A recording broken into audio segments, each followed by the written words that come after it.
Hello, Kalu Kalay. My name is Notepad Anon, and I write games for fun on the internet. So what are we doing today? Today we're going to be working on the 0 Hour Squadron more. I sat down last night and I had a thought. I was thinking, and thinking is hard. For those who don't know, thinking is difficult and makes my brain hurt. So I instead indulged myself in some recreational activities. Which is to say, I ignored the problem and worked on other things. So I don't mess with that sort of thing. So here's the thing. We sat here and we were talking, trying to figure out the ideal state of being. And then I thought about something, and then someone proposed Metal Gear Solid. And how we were talking about Metal Gear Solid, and that's never a good sign. Then I thought about it. Hey, why don't we do the Space Peace Walker incident? Because technically, the Space Peace Walker incident is pretty simple. It would just be, it's like, oh, okay, it's mercenaries try to form their own nation. All right, easy enough to understand. So if we're doing that, it's like, all right, we got something, and then I'm like, all right, you know what? I want to make this part of the, the Notepad Unified Space setting unnamed. What is the Notepad Unified Space setting? So let's just do a quick think about what games we have that are about space. Let's go on a magical space adventure, everyone. Because space is fun, and we all love going to outer fucking space. So, if we're looking through our games here, we have Iron Methuselah, but I don't want to do Iron Methuselah because it's a very specific space setting. I'm like, alright, there's got to be something here. We have pigs. Pigs could work, because pigs does have lore. But I'm like, alright, maybe not pigs. Maybe that's not what we're aiming with. Now, one premise was actually using Project Sidewinder's lore, because Project Sidewinder actually does have lore, which is the entire idea of just being we engaged in super war against one another and then we killed each other, and welcome to the age of mercenaries, because I just wanted to create mercenary world. That was the entire premise behind that was the entire premise behind Sidewinder. There was nothing deeper than that. Standard issue science fiction, ironically, does not actually have a setting at all, in fact.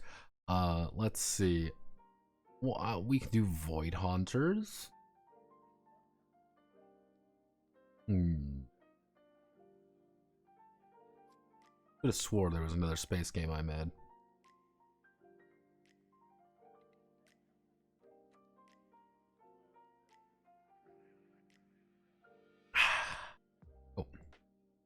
Precure, we gotta make you a different color now. There we go. Gotta make Precure the right color. God help us all if it's not quite the right color, because I'll get annoyed and think it's not done yet. Let's see. We could use Void Haunter setting. Just merge the two together.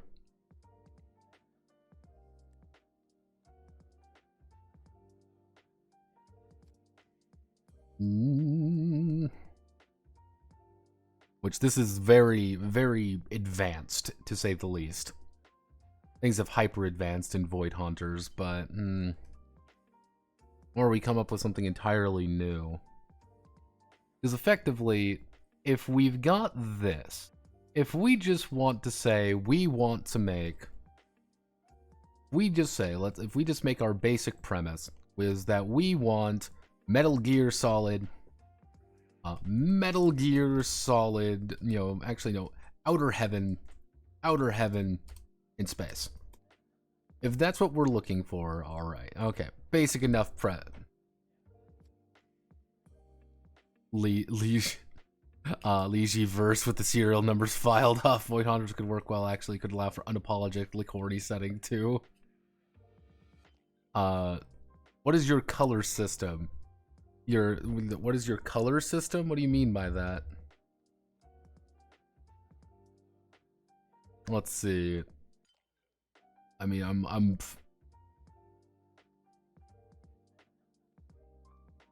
oh goodness.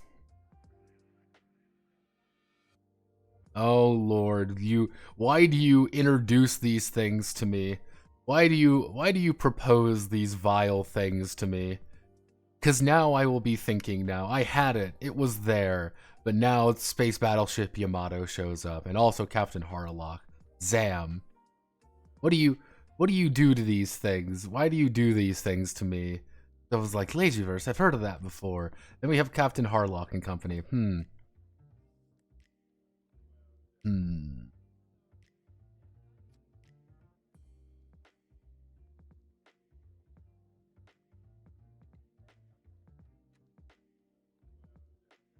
Hmm. Oh, the color system. If it's green, it's a personal project. If it's brown, it's a it is. If it's brown, it is a commission project. That's really it. Technically, the lexicon is blue because this is just a collection of random mechanics that I've stolen from myself. It's also where my SRD files are stored, which one day we will work on the USSRD, I promise. Yeah, no, that's just kind of the color system there. Some of them, if they don't have any color, they're just kind of oddball things that don't really have anywhere else to go. Some of these just have never been sorted properly. For better or for worse. So, you know, for better or for worse, they have not been sorted.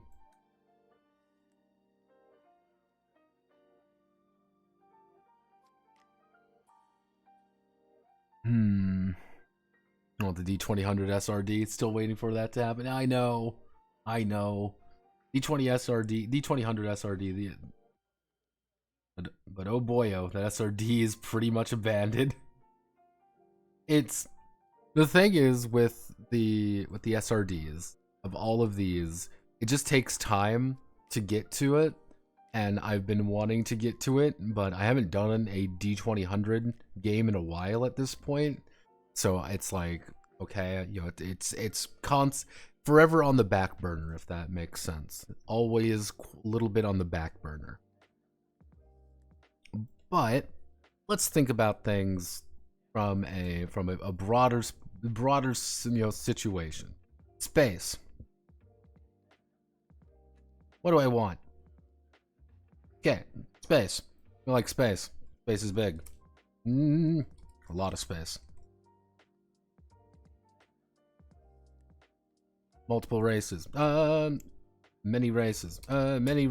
Few races.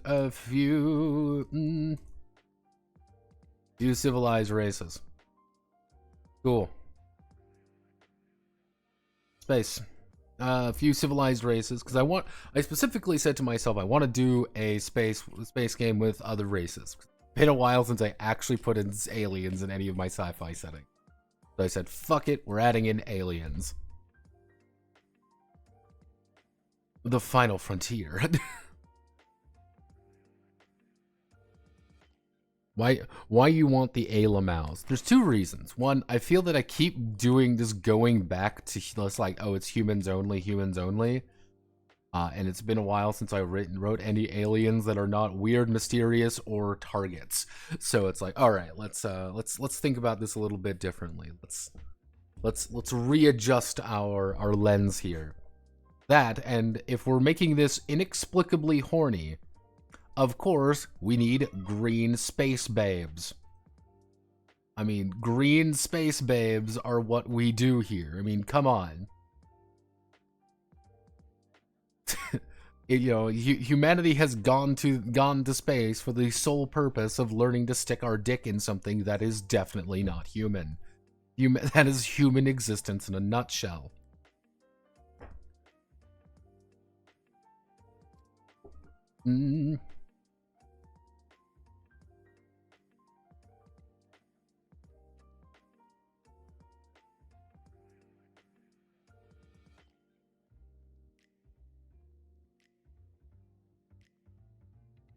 Yeah, I know. That's why it's like I kind of want to make like it. I kind of want to do like the what I was thinking about doing is do like some rubber foreheads, inexplicably inexplicably weird, and then pretty normal. Like, generally speaking, we're going for like, here are some fucking Klingons that are just like, they're just humans but look different, and like, here's a cat person. Like, what does the cat person do? Don't worry, they're just Kilrathi. Yeah, fuck it. Let's put in Kilrathi. Do you realize how many space cats there are in science fiction? Way too many space cats. So I'm like, I'm down. All right, I'm in. Let's fucking do it. Let's just fight some Kilrathi. Inexplicably horny for cat men.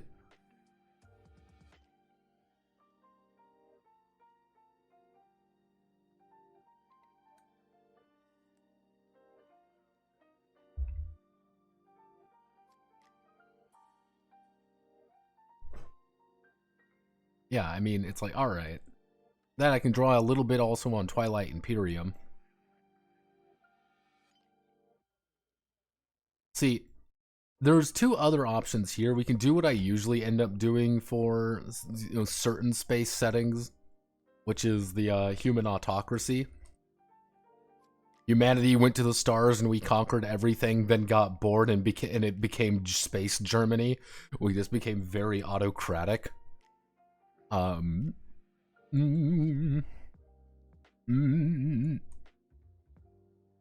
we do Twilight Imperium. Very different ways of doing things.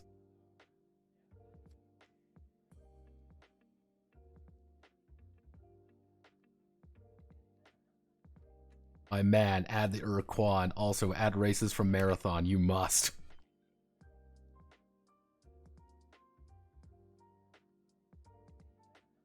Yeah, what's with the horny stuff out of nowhere? You need lizard. Like, here's the thing.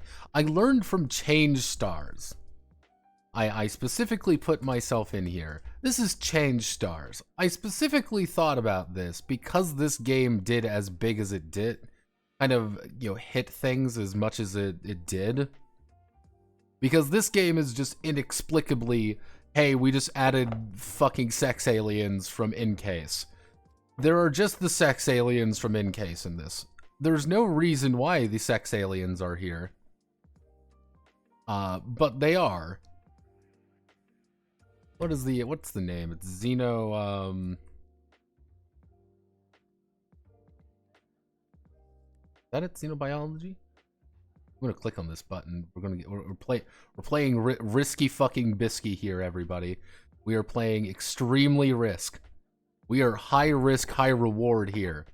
These are a very specific xenobiology. These are a specific alien race. For Incase is a porn artist. For those who don't know, they are a pornographic artist that you might know primarily from their Futanari artwork, because this is what he gets paid a lot of money to make. Inexplicably, he made this series called Xenobiology about aliens who come to Earth, and they are all inexplicably extremely horny. It is actually very fascinating of just social dynamics and things like that. We are playing it very risky here, so we're going to leave this. So I'm like, Change Stars. Yeah, it's like, then I thought about it. I was like, you know what? Fuck it. Fuck it. Like,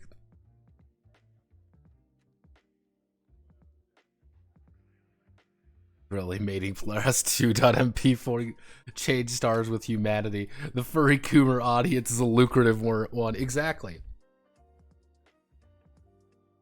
And just, do the, so it's like, did I hear talk about the Puazi? Yes, the Puazi, baby. They're called something slightly different in Change Stars, but they look uncannily the same.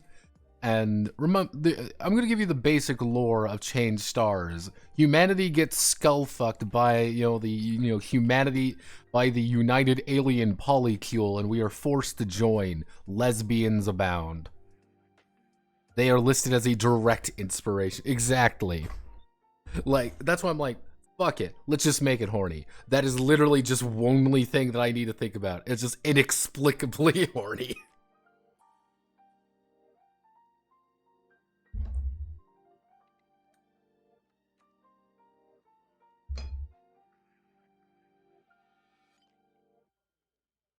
That was kind of the idea of the human autocracy setting of, when every time I use them. It's kind of the idea that humanity conquered the stars a long time ago because we were the only ones to strap a fucking gun to our spaceships.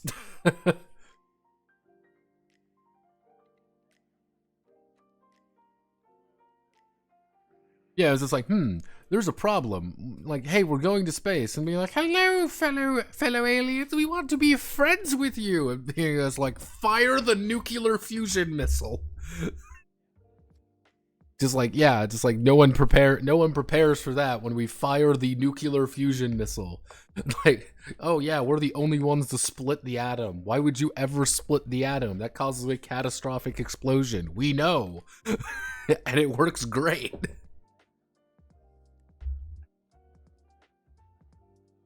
Like, why would you ever do something catastrophic?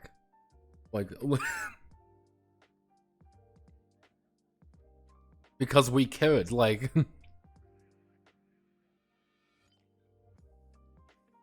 So if we, and the idea of the Twilight Imperium, kind of the idea is like the human autocracy setting is like, it's very, we have conquered space a long time ago.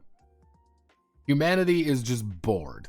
We are effectively the precursors, and we've been kind of the top of everything for a while. It's kind of space Prussia would be a very good way of thinking about it. But now we're slowly transitioning into space Germany. Very boring space Germany. And like, yeah, there's nobles and titles and things like that, but it's like we're just bored. Like we've conquered the sun never sets on humanity because we are on every sun.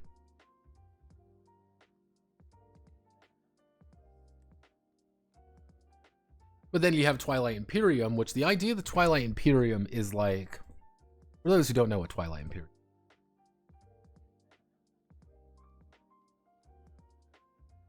In Twilight Imperium, there was an ancient space emperor, and the ancient space emperor is fucking dead. All of the races of the world must now, all the races of the galaxy must now kind of wheel and deal and kill one another to become the next emperor of the stars. There are a lot of different races in Twilight Imperium. There are many different races. If we go to factions, let's just open up the ones that are very.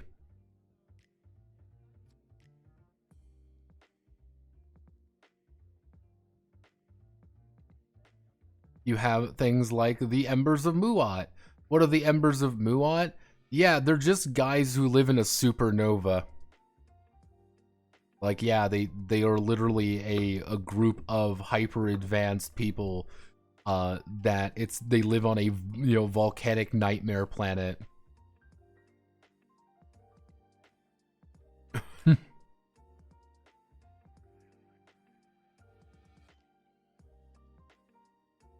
But on the other hand, you also have the necrovirus. The necrovirus is a literal sentient virus that is trying to eat people.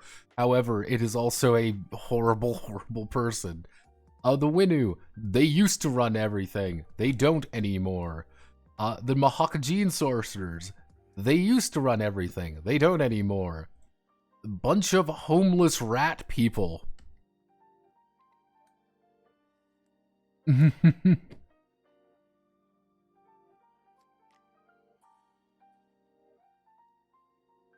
Yeah, it's like, yeah, or just like, yeah, just a bunch of vaguely homeless, homeless rat people. Or you have like weird bug men. Like you have a bunch of different races and everything is just kind of accepted. And we would have to build our own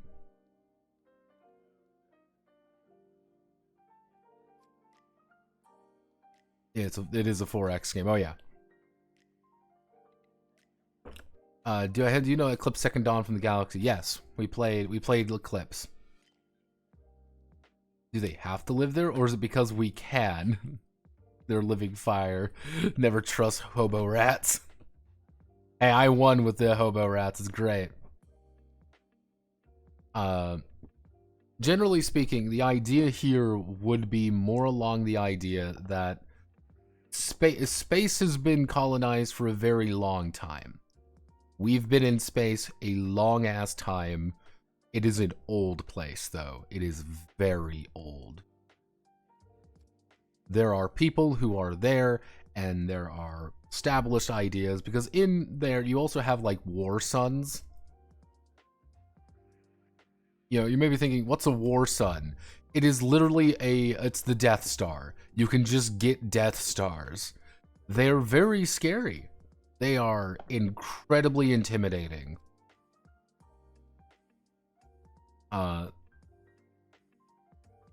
They are the end-all, be-all super weapons out there, and they are incredibly dangerous. And that's kind of the idea. It would be like, here's just this old galaxy that is still not huge. That would be my thing. It's not huge.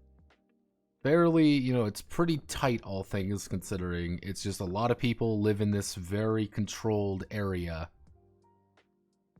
And, you know, there are things outside. Now, there is also option...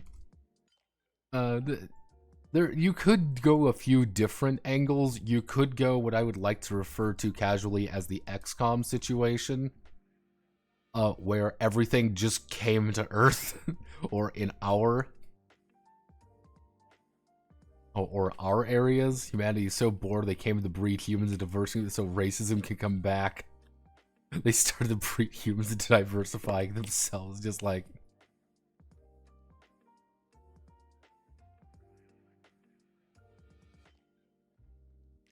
Yeah, it's kind of the idea of like the XCOM situation is everyone is now joined into a single area. I guess the best way to, you know, to think about it is, do we want humans being really, really boring? Or do we want humans being, you know, do we want someone to wear a literal space crown, being like, I am the Space Emperor, doing Space Emperor things, because we are, you know, space people? Or do we want to... Or do we want, oh no, our entire, like, our little section of space suddenly has a lot of people in it? I guess there's also the, fucking Mass Effect. Fucking Mass Effect. Because we all love Mass Effect, right? Mass Effect being the, Mass Effect being that little game that nobody here never knows about. People keep trying to remake. Good old Mass Effect. Time to shag half my crew, even though I didn't, because I'm a good Christian boy. I played a bald Polish man doing his best to save the galaxy. I wonder, did they have fighter?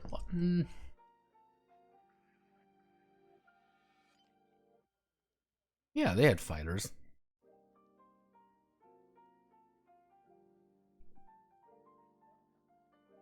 Because, like, the idea of, like, our starship here is an actual, like, frigate. Like, most ships are fairly small. Like, fighters in general are considered pretty much small. Yeah, then starships.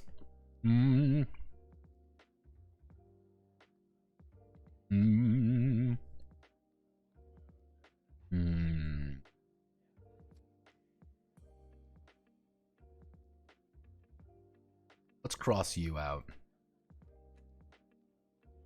Just mix Mass Effect and Twilight Imperium. Take it one step further. Subverse.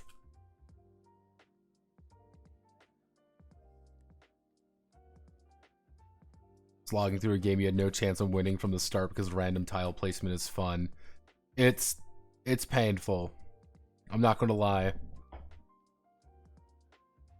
Yeah, I will be the first one to say Twilight Imperium can be very unfun at points. I'm very still mixed on some things with that. Let's Google Subverse. What could possibly go wrong? Yeah, Subverse. I know this game.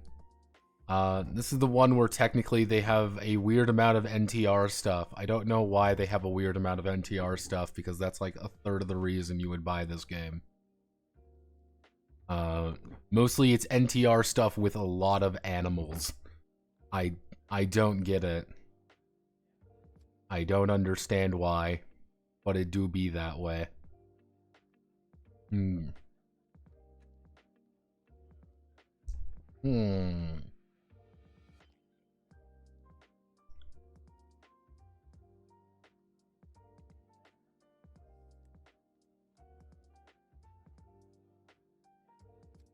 Stop it! No! Notepad, yes. Notepad, yes, always. Always click on things. I play things fast and loose here. I play Risk. Let's see.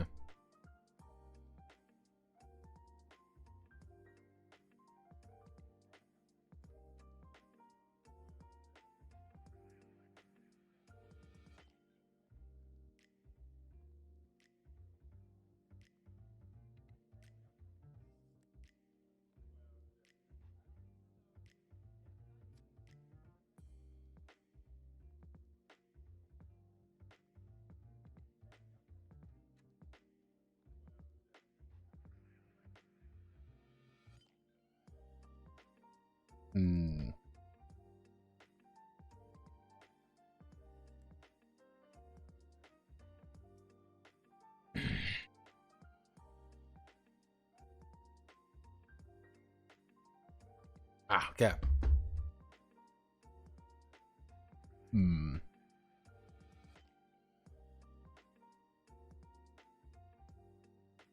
You don't have to do the predatory monetization. Of course we do.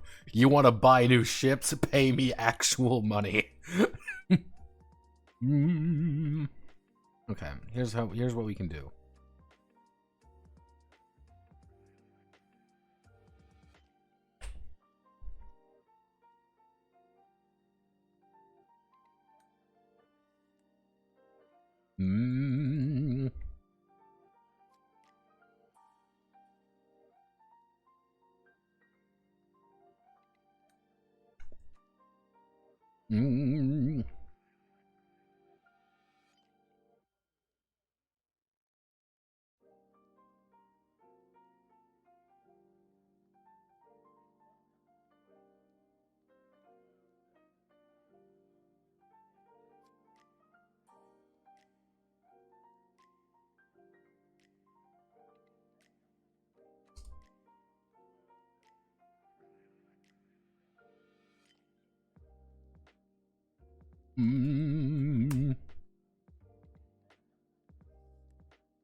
What would be a good way of wording this?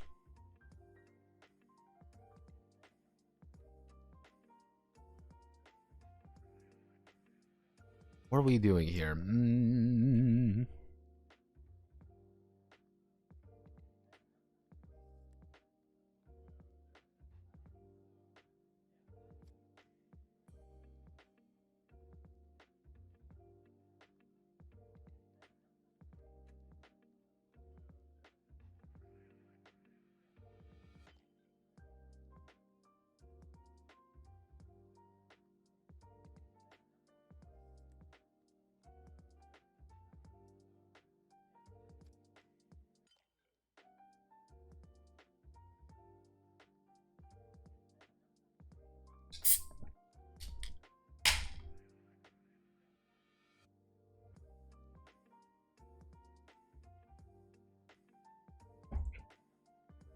Hmm.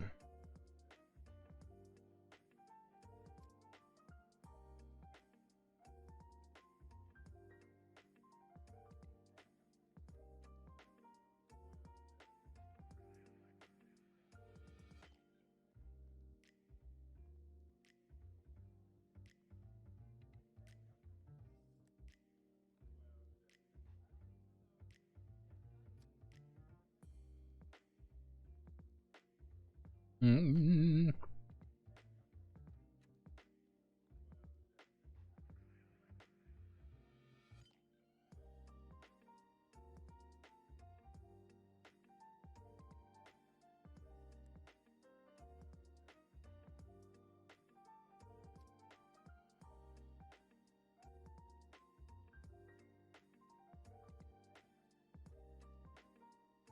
Mm. Mm.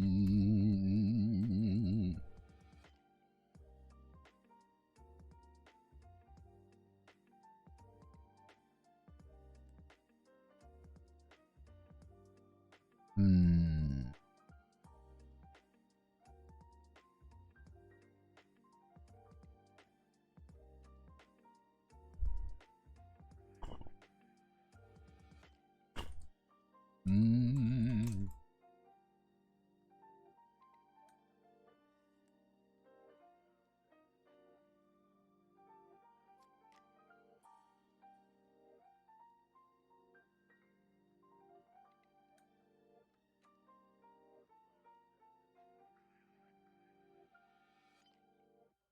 Mm.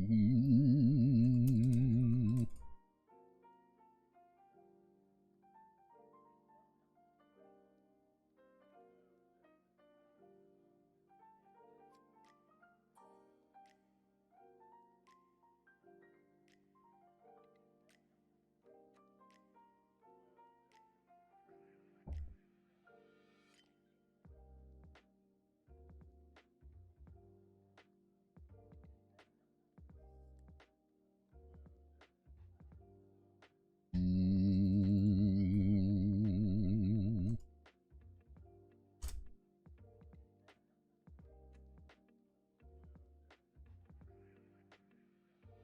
We do. Mm.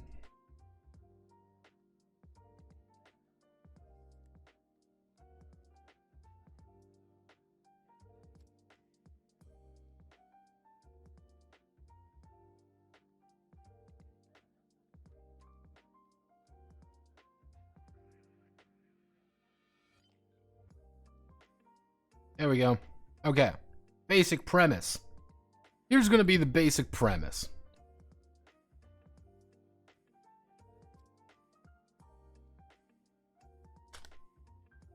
So, here's going to be the basic premise.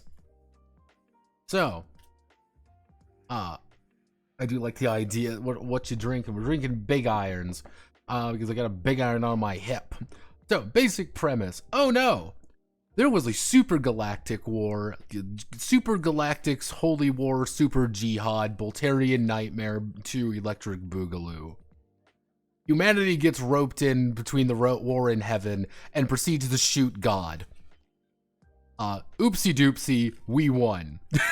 we won the war and we were elected Space Emperor. So we elected effectively one of the Kennedys to be Space Emperor. Yeah, uh-oh.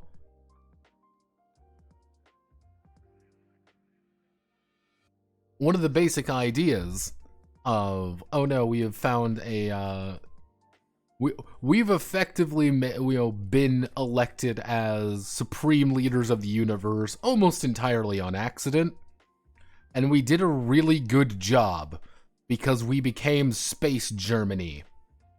And just really lame Space Germany. Let's just be really bureaucratic and just fix all our problems. Everyone's devastated from war. No one wants any more war. We've been running things for quite a while at this point. We've been running things very smoothly, in fact. But uh-oh. The incident occurred. What is the incident? The Emperor is dead because of space politics. The emperor is dead. There is no succession. We must elect a new emperor from among the the various people, and nobody wants anyone else to win because we all hate each other. Because it's not been space, galactic space nightmare wars. It's been galactic space politics. It's been the fucking UN. Except we're headed by, a guy who has an imperial title, and everyone's like, oh. Yes, the emperor has lost the mandate of heaven. Fuck it, do we just double down? It's China.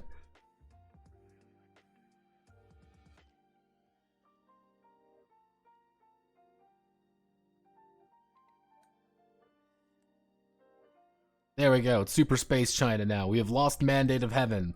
The emperor is dead because of space politics. There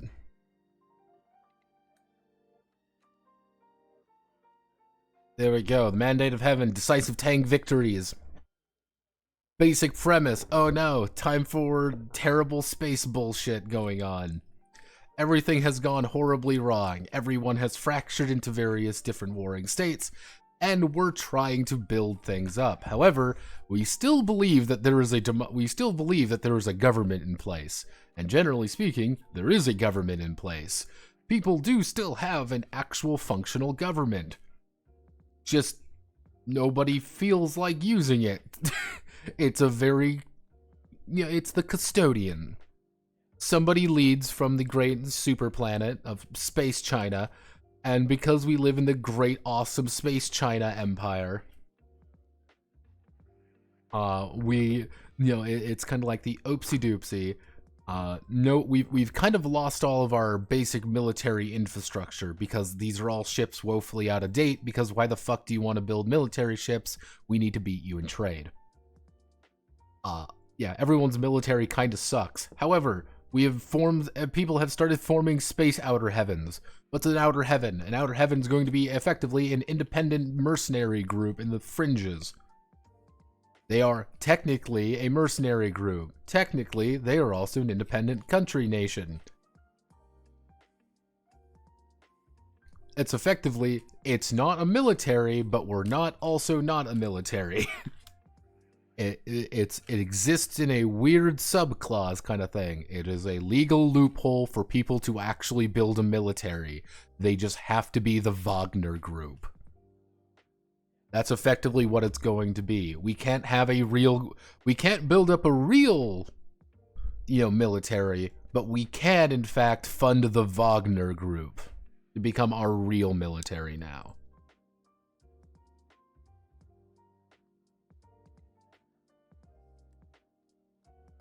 Technically, it's not our military, it's an independent entity. Also, it's also not an independent entity.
Oh lord.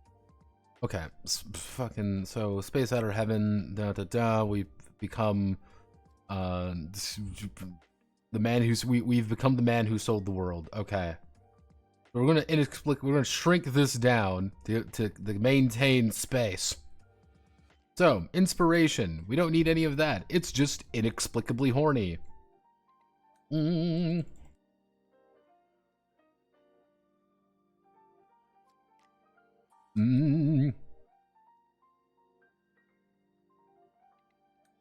Dare I say it?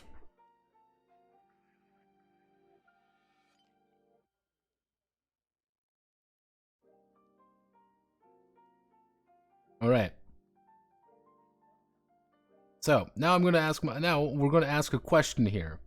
Space magic. Do we have space magic? Not necessarily the Force, but do we have space magic?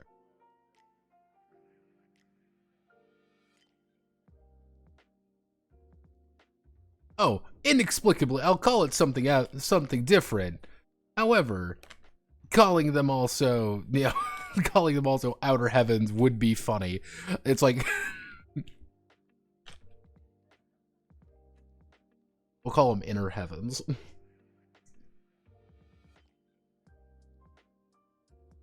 New types from Gundam.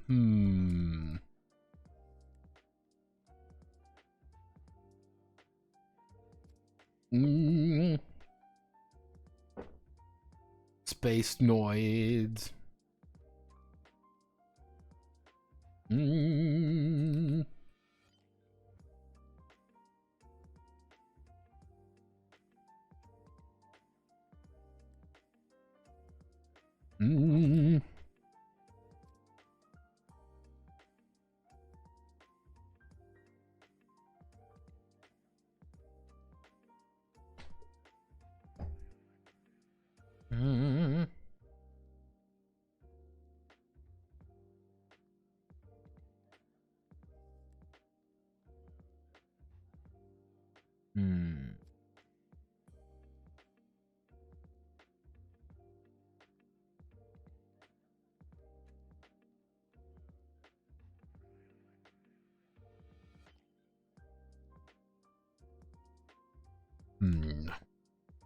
Let's think.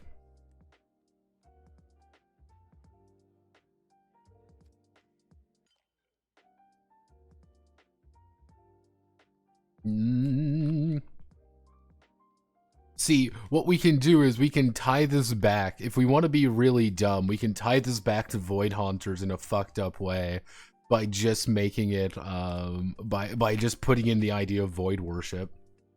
Because that is a very large part of Void Haunters, is that people literally worship the void of space as literally that is just the way they view things. So you're like, yep, here's the void of space.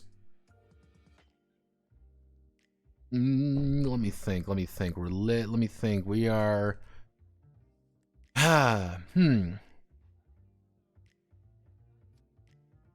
Okay, you know what I'm gonna do?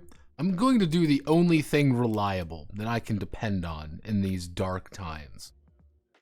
I'm gonna rely on a force that I don't often use.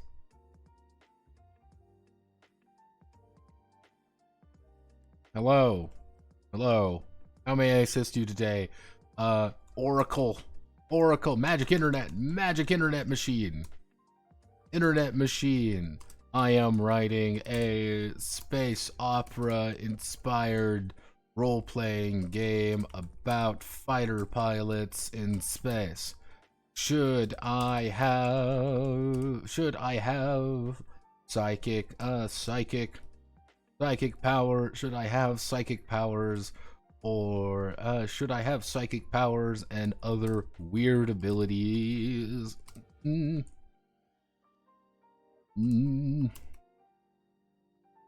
Or should I keep it perfectly normal? I should keep it perfectly normal.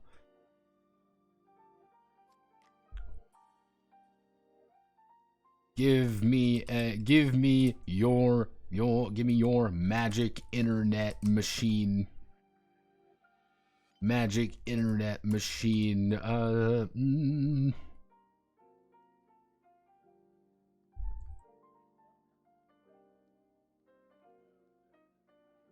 I didn't ask for your fucking input. Just create a vision of what you believe is most enjoyable. Don't be afraid to explore different options. Just fucking magic internet machine is not helping.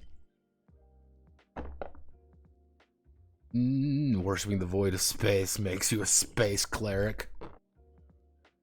Most people who are void worshippers and void haunters were just fucking weird. Let's see. We want it to be pulpy.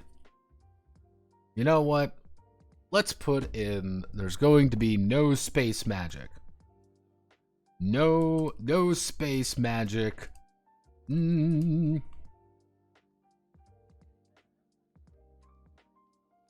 Just bullshit.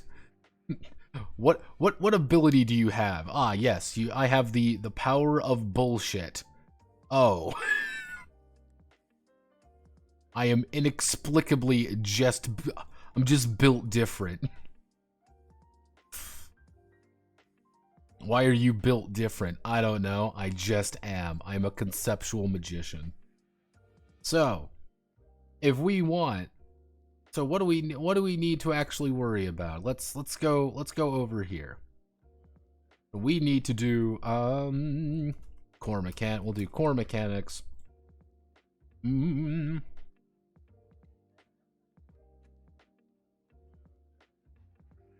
Major touch points. Put this right here. Our major touch points are going to be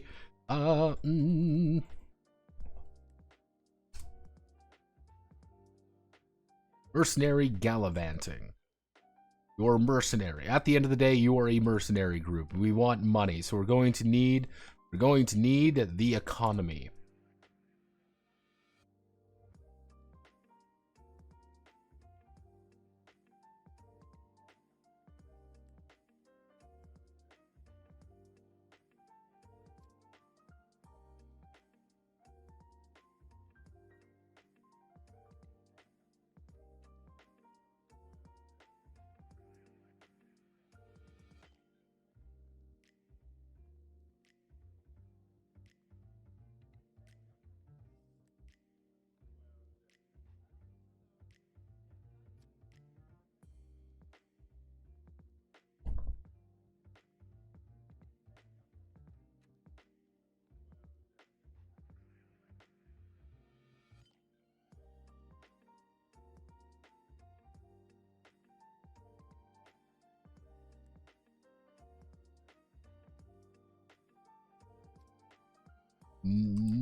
Also space, there should be only hard magic, no psychic nonsense.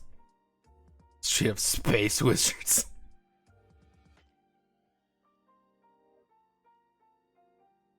These space wizards are usually really gay. Stock market, you know, it's just the economy. We're trying to make money. That's all we're doing. Buying stock in our own company.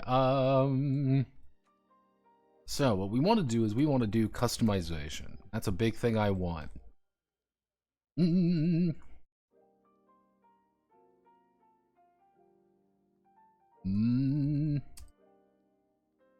Ship parts and customization autism. Cool. Alright. Major touch points. This is what we want.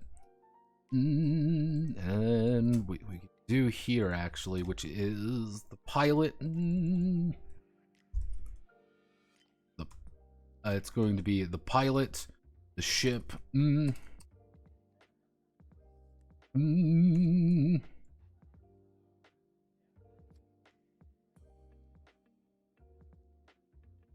Okay, so you're in fucking space. So now we've got this idea. We're gonna drop this. We don't need to think about that. These are our major touch points. These are things we need to worry about. So get ready for like one day. Get ready for like one day where we just sit down and we write out like 8 billion parts or a bunch of different ships. And it's just going to be us making ships. It's not going to be fun. It's not going to be entertaining. We're going to sit down and we're going to make ships. Because that's what we do. So...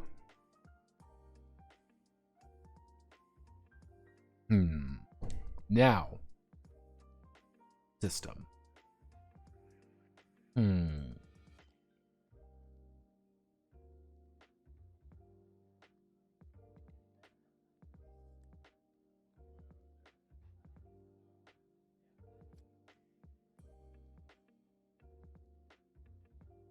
We want speed.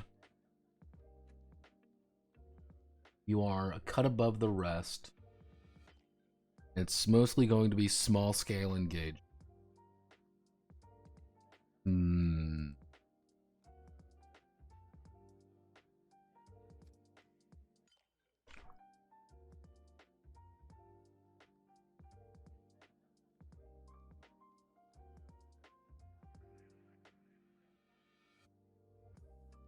Hmm.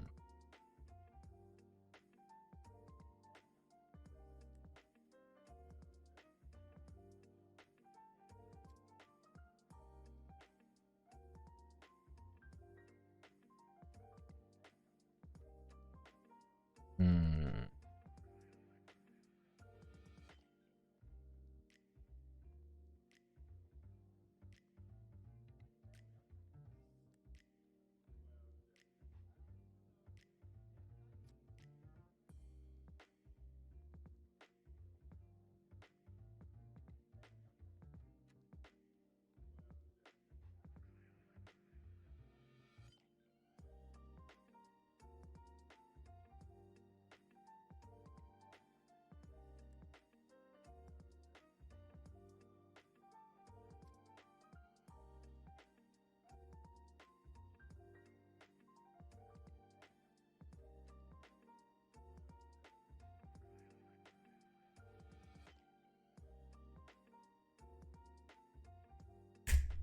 Okay, let's think.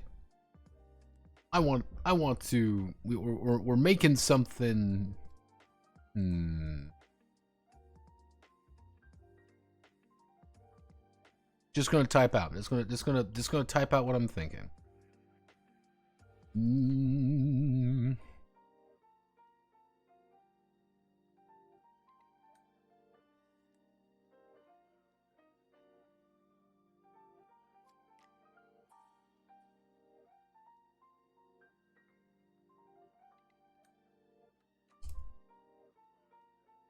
Mm. Mm.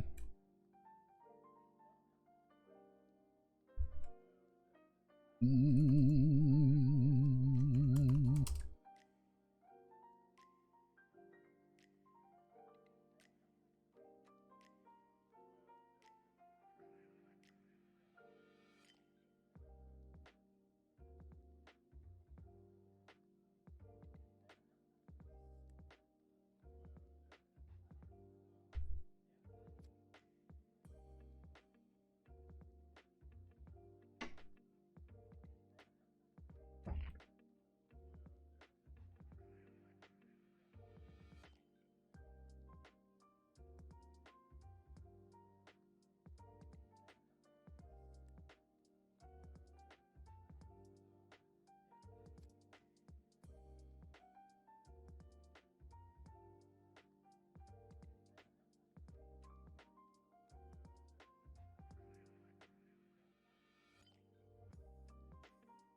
kind of the idea, what I was thinking about doing is like hillbillies on a crop duster trying to fight alien invasion to either die a hero, live long enough to become a hero with all the chicks and handshake photos with the president. It's kind of the idea, like, it's a little bit early for, I'm still trying to think of idea, because one thing I want to do is, like, you guys are, you have effectively signed up for effectively a suicide club.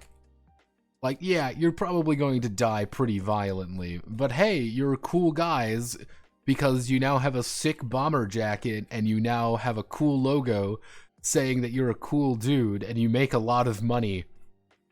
Unfortunately, counterpoint, you're also a bunch of goobers who have no right doing any of this.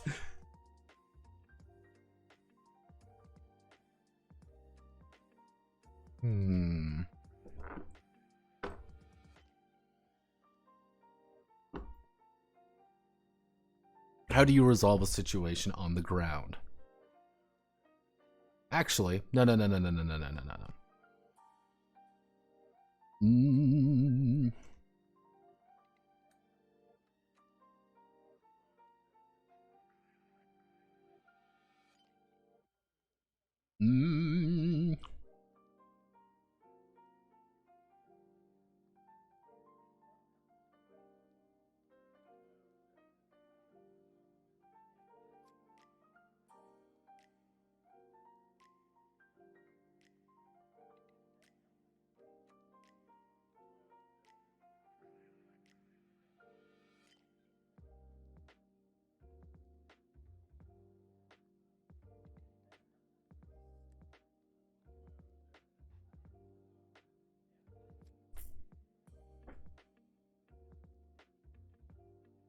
I don't know why I want to do D8s. I feel compelled to do D8s because what we can do is during space comp make things randomly deterministic in space. What do I mean by randomly deterministic? You're not going to roll to hit in space. No rolls to hit. That's what I'm thinking. No rolls to hit in space. But there's no rolls to hit you in space. All you can do is get yourself into a situation to mitigate damage. That's what you're trying to do. You're trying to mitigate damage. You want to make sure that you are taking as little hits as physically possible, or you are doing things to avoid damage. I am barrel rolling to avoid getting hit because I must avoid getting hit. I am doing something to avoid getting hit just as much as they're doing something to avoid getting hit. And we can avoid some of the ideas that usually go on here. It's not like, how do I want to do it? It's more like a roll to defend, if that's kind of the idea there. You are doing things to prevent yourself from getting blown out of the fucking sky.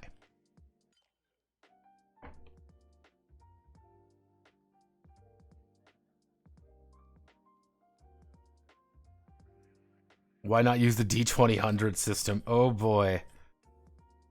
Ooh.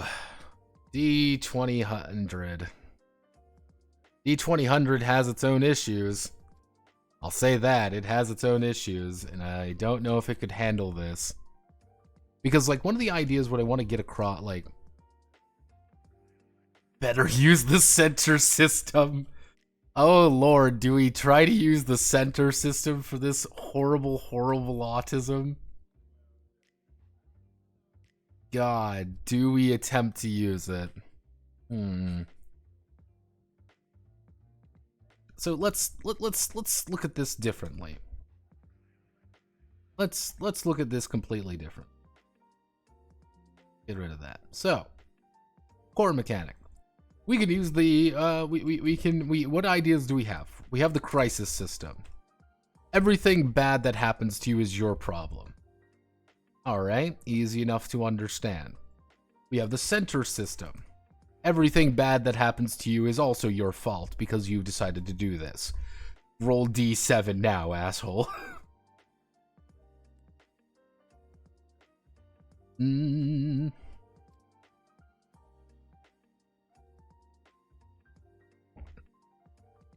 Mm.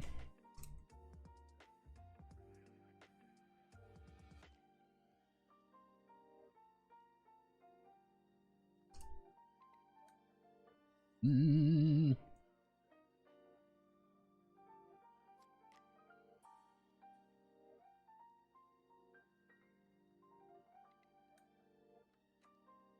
Mm.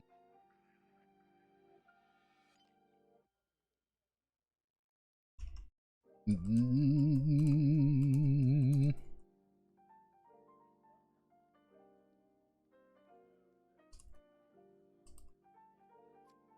Mm.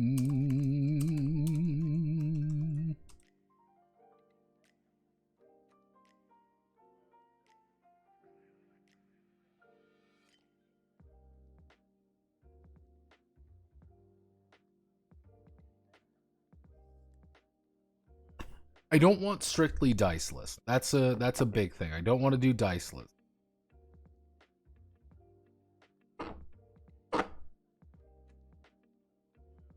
Mm.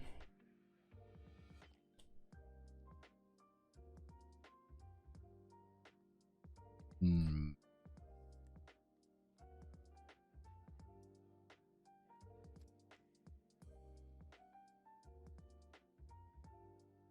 I don't want to word this. So effectively, what I was thinking of during space combat, good old fashioned space combat.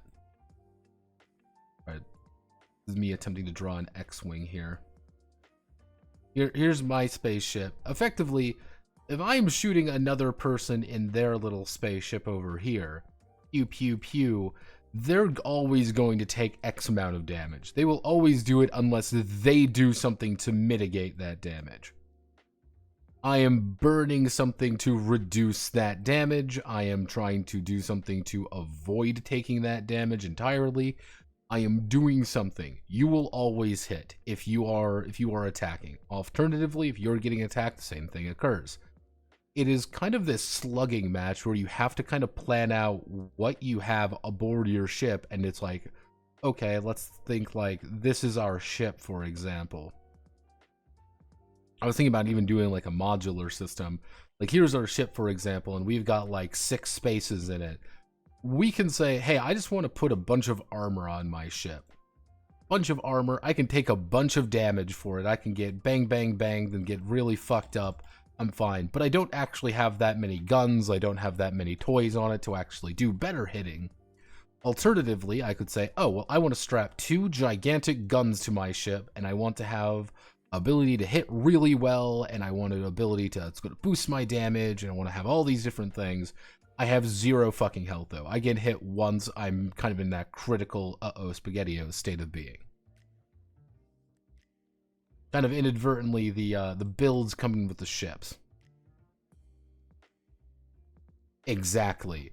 You're looking at it you're looking at it perfectly there, Feel.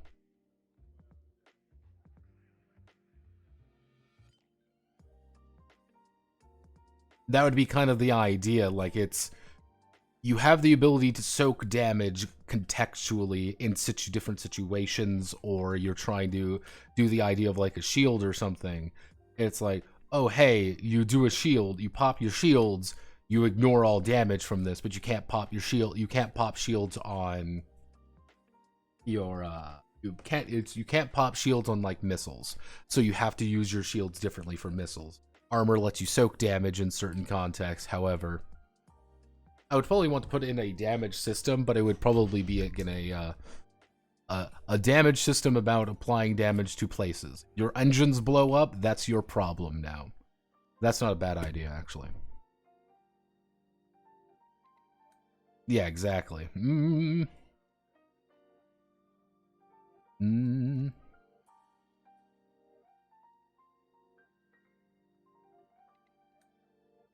Mostly, that also helps here with the fragility aspect. Hmm.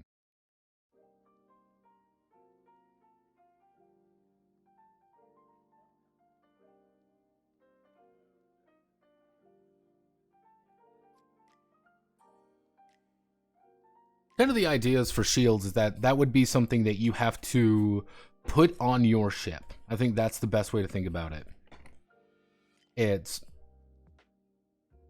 You would have to, it would be something like you are trading out a better gun for the ability to pop your shields, like once a combat kind of thing. That's kind of the issue. Is like, I'm like, haha, I've blocked your attack. On the other hand, I've blown out an entire system for the sake of preventing dying horribly, and now I don't have that now, and you still have your giant guns. Uh-oh. Hmm.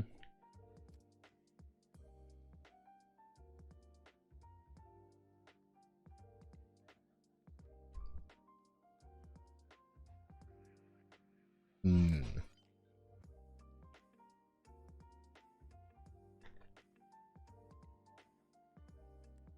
Hmm.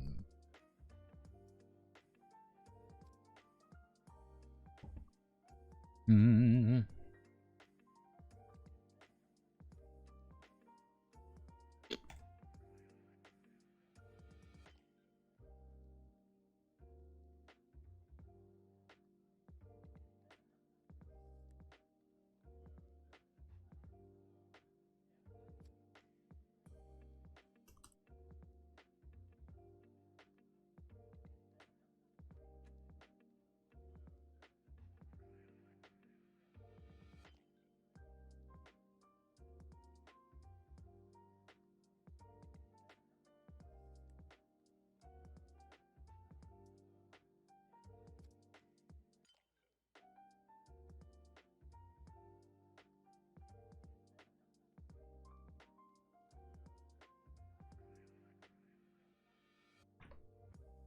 What am I thinking?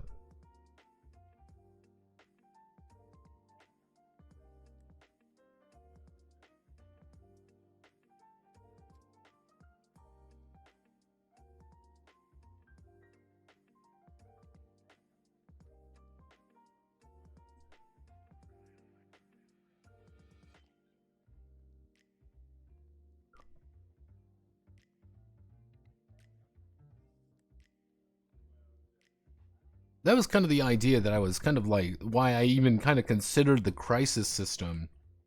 Like, it's kind of the idea with the crisis system is pretty easy to kind of get. It's effectively, and characters in the crisis system are relatively durable, but you can go down very fast if you're not very perceptive. You're burning a resource usually to do anything. But let's say, for example, in Crisis Center, you get shot with a gun and you are bleeding to death. You can trigger a crisis act and get points to do cooler things. The problem is, something horrific has gone on. Hey, you have 1 HP? You barely survived getting shot? Oh, well, no. You got half your face blown off currently. You're still up and running, but you are blind and shocked. What was the plan? Oh, you wanted to attack? Cool. You're not rolling no fucking dice. Oh, you want to do, fucking final flash? Yeah, cool. Mm.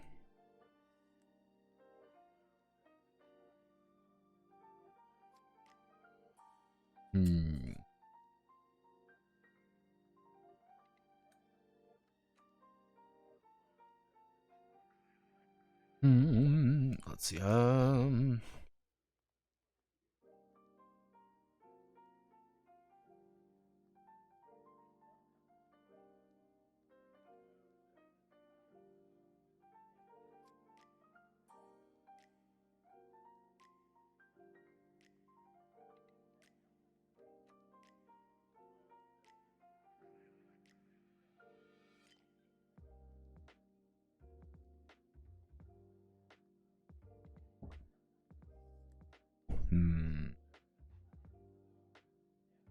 Welcome to the fun part of game design, where we determine how we want to fucking do things.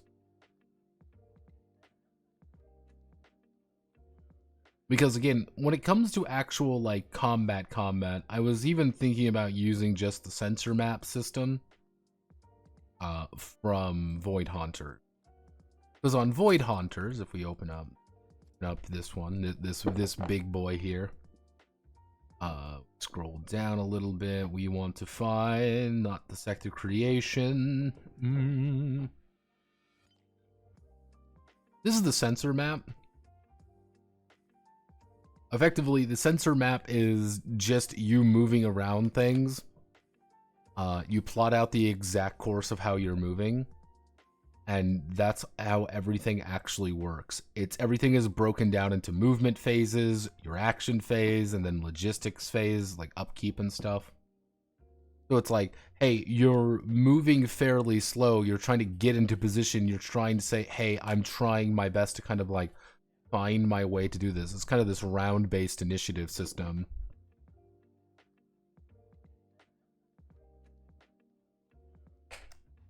You know, kind of the idea of even being the, like, you don't, like, everything is represented on a 2D map, ultimately speaking. That's just how everything is, because how you, the players, are seeing it is a sensor map.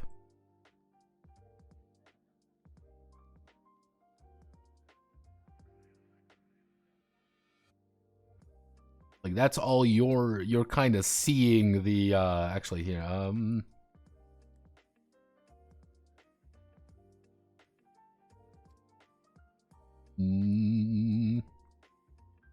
yeah, here we go. This is a kind of the idea like this. Like, everything is represented on a 2D map, and like you can position things upwards or downwards, but that's not really the point. It's just like that is how you're being represented. It is you are looking down at your sensor reader, kind of like on your command console or whatever, with the understanding that the enemy's above me, the enemy's slightly below me, I can see them, we're fighting there, we're dogfighting, and we're abstracting this a little bit to make things a little bit easier.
Maybe that's why I am, inherently drawn to D8s for this, because I used a bullshit D8 setting for Void Hunters.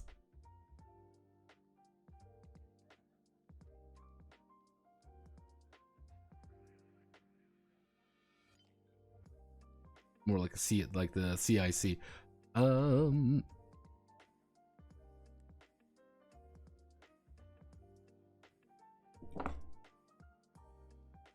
Yeah, you're seeing the idea. It's like I've seen it quite a few times, and I base it off the Homeworld sensor map, because that's what it's called in Homeworld, is a sensor map.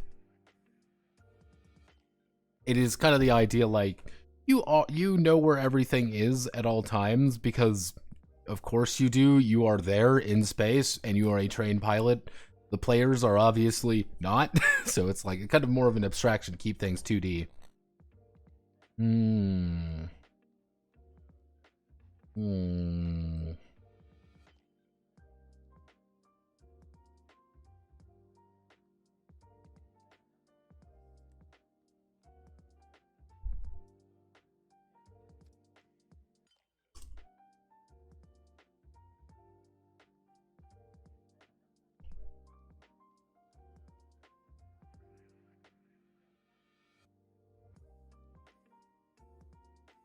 Mm.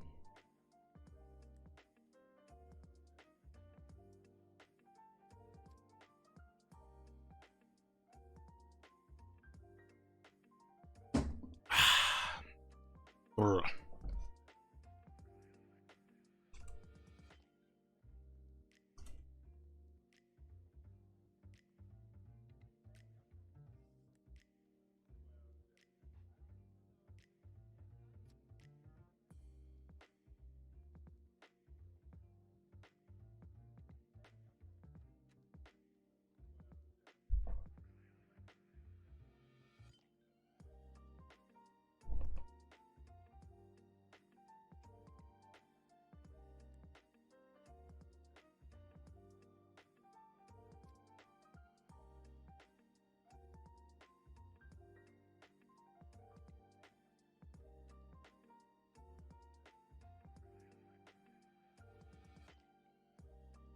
Mm.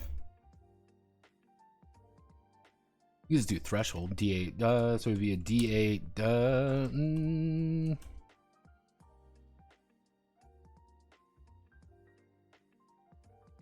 We do a D8 dice pool threshold system. Mm.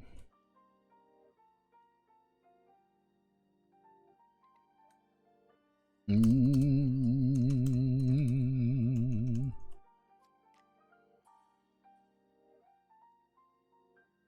Mm.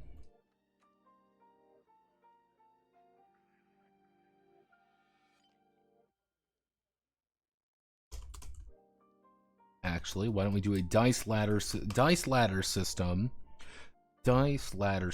Okay, this is going to be incredibly cursed. So, but bear with me. Dice ladder system. Difficulty is based off the number of die being rolled to beat a threshold. Okay, so for example, let's say let's just take let's say 5, 10, 15, 20, 25, 30.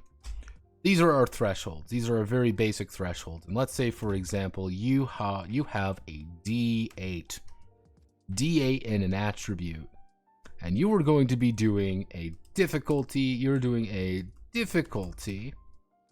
Let's say a difficulty 5 check. What does that actually mean?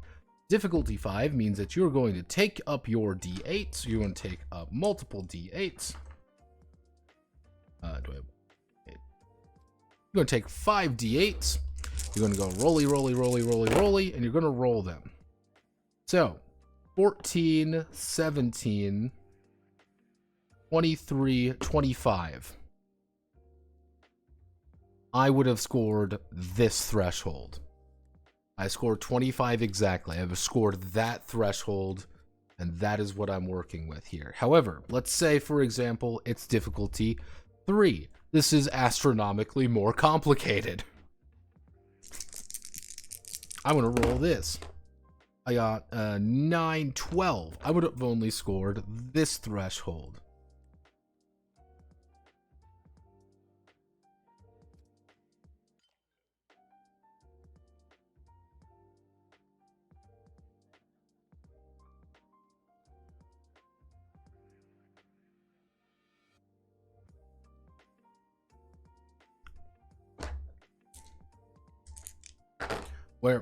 So we have the idea here. Here's the thing. We have a set threshold for everything. However, having D6 difficulty 3 changes things versus D12 difficulty 3. The maximum we can roll on a D12 is 12, obviously, so we could hit up to here relatively easily. You know, generally speaking, you know, it's going to be pretty simple. If we only have a D6, though, D6, well, that's going to get a lot more complicated because the most we can roll is an 18. Difficulty, a lot of meta math for the master to do. Generally speaking, all that you would need to do is say difficulty 4, and you would roll that many die. Thank you. We've got a manly. He's going to die immediately.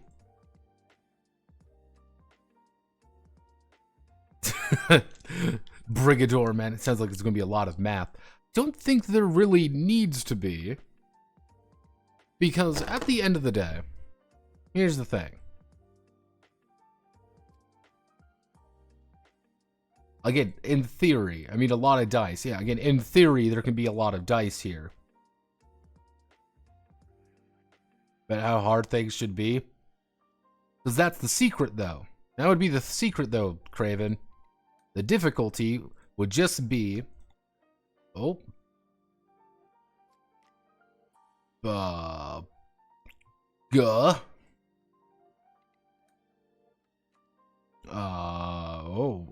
Oh goodness.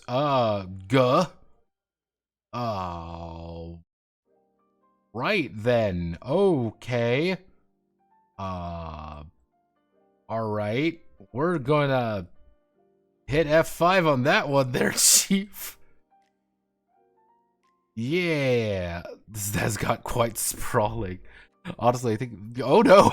Difficulty say between 1 and 3, maybe max 4.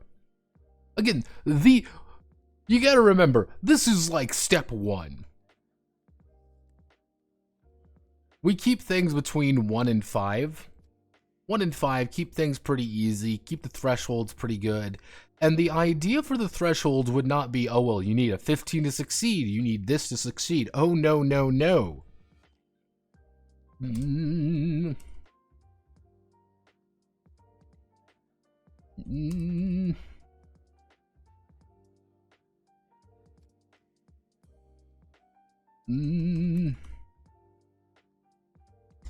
Barely succeed.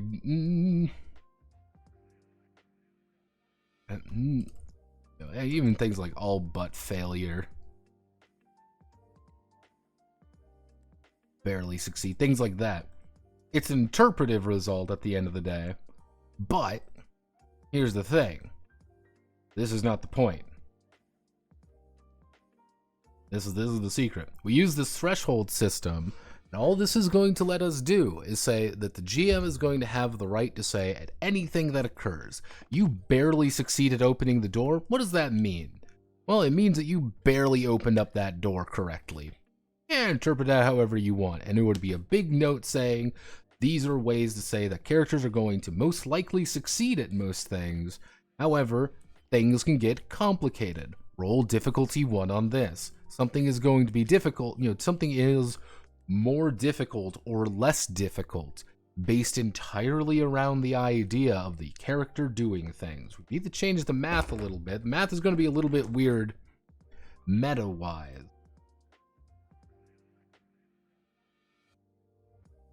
Man, I love levels of success, but this levels of success.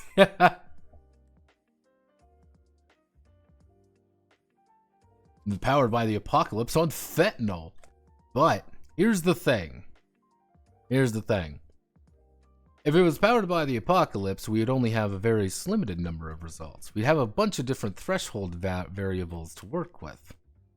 Generally speaking, but this is the big secret. This is the big secret here, Lord Craven.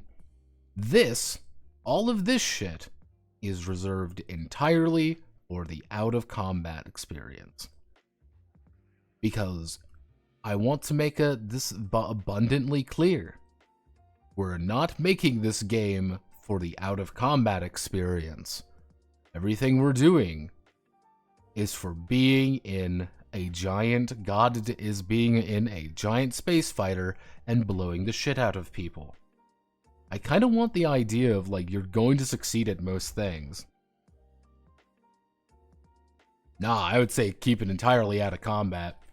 In combat, I would say, like, it is like, you have a 2d12 weapon, you're going to deal 2d12 damage. Because you have a weapon. Unfollowed and blocked. Hey, it happens more often than you think. It's kind of the idea, like, because I want the idea being, like, you don't need to roll to hit. That is, like, my first, I like the idea. You are not going to be, I don't want you to roll to hit. Generally, anytime the dice hit the floor, hit the table with that system, I want it to be thrown in the face of the players, thrown in the face of the GM, being like, I have done 14 damage. Fuck you. And then to be like, he pops his shields. Okay, you've popped his shields. Like, since you've popped his shields, now you get to do things. You know, it's like, because you've popped your shields, you've blocked the damage. Yeah, how are you gonna fucking deal with that? Yeah, have fun, asshole. What are you burning? What are you doing? Versus, and it's kind of like, that's what I mean by that deterministic system. It's kind of borrowing a little bit from Crisis Center, or Crisis, the Crisis system in general. Because in Crisis, you do not roll to hit for anything in the Crisis system. You do 2d6 damage minimum every single round. Oh no, there's a monster. It has a gun and it's going to sodomize my corpse when it's done killing me.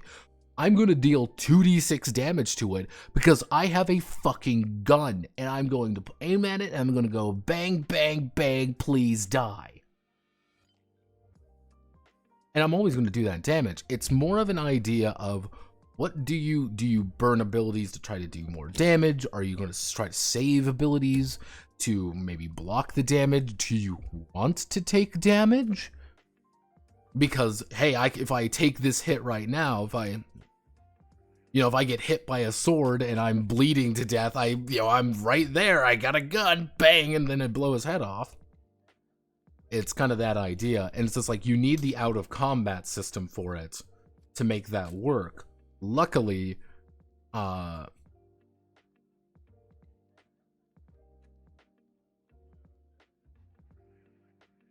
burned 3 shield points, sips his latte, and sacrificed my left laser to mitigate the rest. Grips his 2 tight pants, dying horribly because his fucking left gut is gone. Yeah, effectively. Craven, you gotta remember, we are operating entirely off of, we are operating entirely in unknown territory with this one. There's not a single game that quite does this. So it's like maybe a powered redistribution FTL style to put dice towards weapons or shields. Ugh, man, maybe. The thing with that I'm a little bit worried about is that people would get like, the thing is, what I'm trying to figure out is, how do you do, I guess the best way to think about it is, how do you do an out of combat system for this game? Because it's all inherently speaking, let's call a spade a fucking spade here. This is going to be a game about getting into fights. And how do you do a non-combat system for this? It's like, how do you do a basic, how do I pole vault? That's the question. That is the most important question of this entire endeavor. How do I pole vault? But what about the ERP system? Power just sounds like fun. X-Wing versus TIE Fighter, but it's even more math and min-maxers to a view. Yeah, there's a reason, Lord Craven, that we haven't really answered this question yet. We can make this incredibly autistic very easily, and this can get incredibly math heavy. We can make it go 110% and really be like impossible to play almost. But it would be a completely anal system. Yes, laugh. On the other hand, we can make it playable but lose some of that granularity.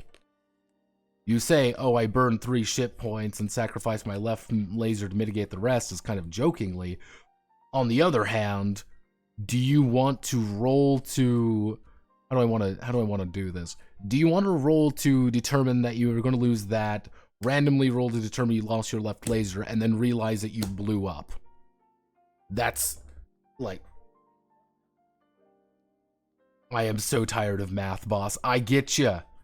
And you understand, Craven. That's why it's kind of like the idea, you know, it's just like, well, that smells like PBTA, but like, man, we're dealing with something that's, we can get really autistic, or we can try to, you know, or we make compromises.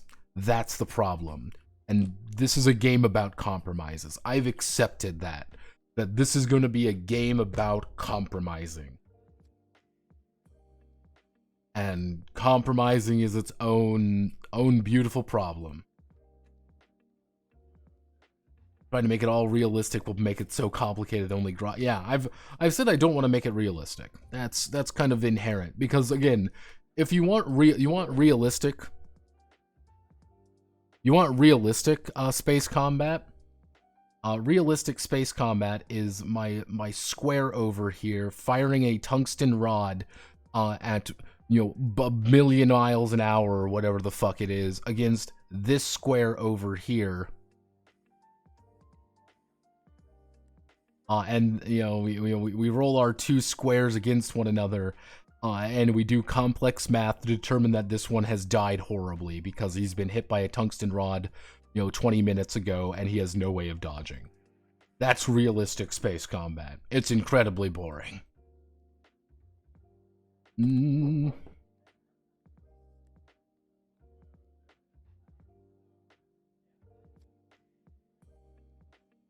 Yeah, this whole party spending 6 hours calculating velocity for one object. Yeah, exactly. Realistic space combat's boring as shit.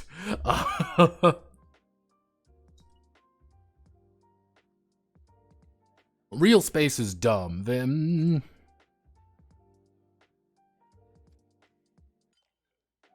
yeah, I know. I'm completely fine with adding things like, oh, this is just evasive action, where you're just like, you're being attacked, you just pop it and pray. Like you just pop it and go for it. But again, I'm trying to figure out how to pole vault. And I you know, pole vaulting is kind of a meme. But the question really is, how do you pole vault? Because that's the entire idea. If your game cannot answer how do you pole vault, there's a problem. Or if you have to spend like 20 minutes explaining how do you pole vault, there's a problem. And it's like, how do you do things out of combat? That's the current thing I'm trying to...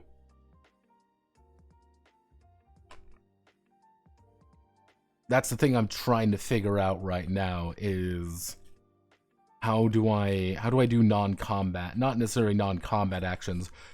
How do I solve problems outside the ship when we are on the ground? We are negotiating with a client. We are negotiating with a client, and we want to do something. What do we do? How do we do it? If I can answer that, I can start answering other questions. That's why I was thinking of that dice ladder system, because we can then integrate that dice ladder system into things for like combat. Yeah, you have really good combat sense. Because you have good combat sense, you have something else that you can add on to your rolls. For example, you would have a dice pool to grab a hold of and throw. What % of time do you want players to spend out of combat doing footwork? Generally speaking, it's hard to make a call there. Like, generally speaking, what the goal is I want players to feel invested in their pilot just as much as their ship. And I would like sessions to not necessarily be 50-50, but to have moments of, we want to actually talk to one another. That's not in our spaceships. That we are actually conversing with one another, and we're actually giving a shit about one another, and we want to seduce green space babes.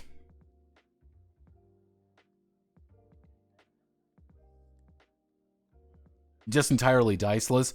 I'm trying to avoid diceless. Because, fun fact, the last jet game I made was entirely diceless. Like, that's...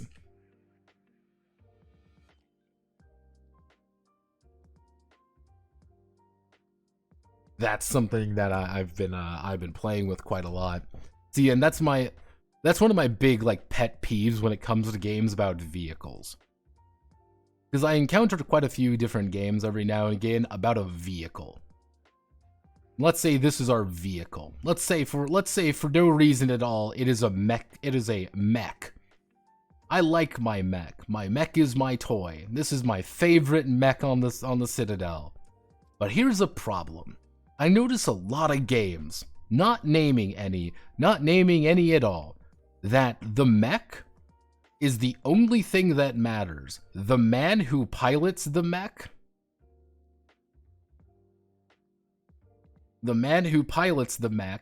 is irrelevant. It is, anyone could pilot my cool mech. Anyone can pilot my cool mech, and it does not matter. That specific game I'm vaguely making angry noises at is Lancer. Fun fact, anyone can hop into you cough Lancer, cough cough.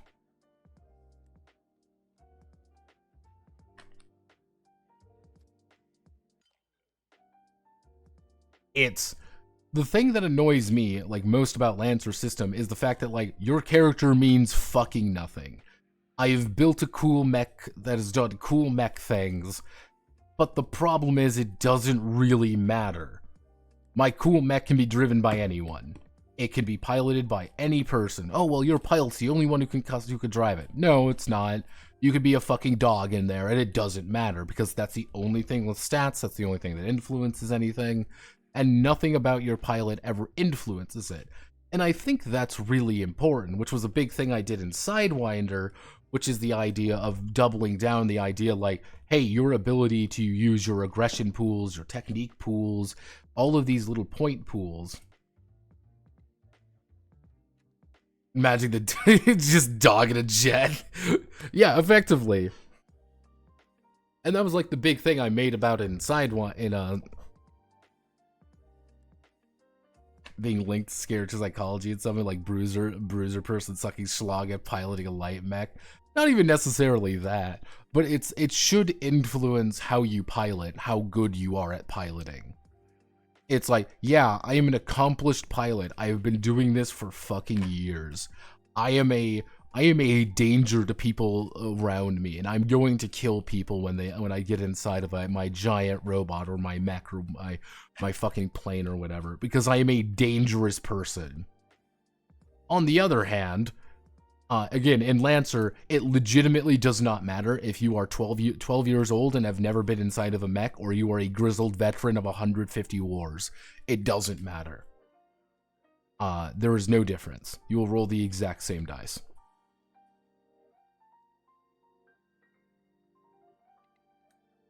If it's just space combat, people are going to take whatever makes them best at space combat. They kill two killers. See, the thing there is, and that was like a big thing I made about Sidewinder stats, is all of the stats in Sidewinder were very important in the actual combat scene.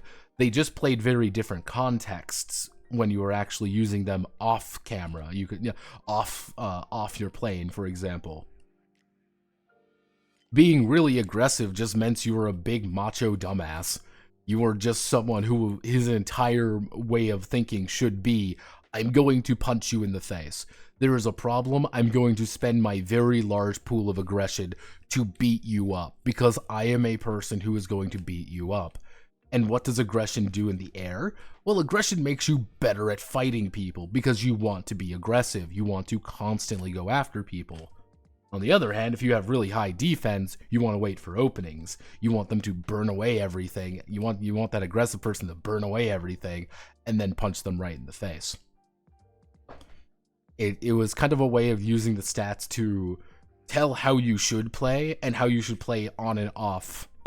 You should not even necessarily on and off camera, but like on, in and out of the sky.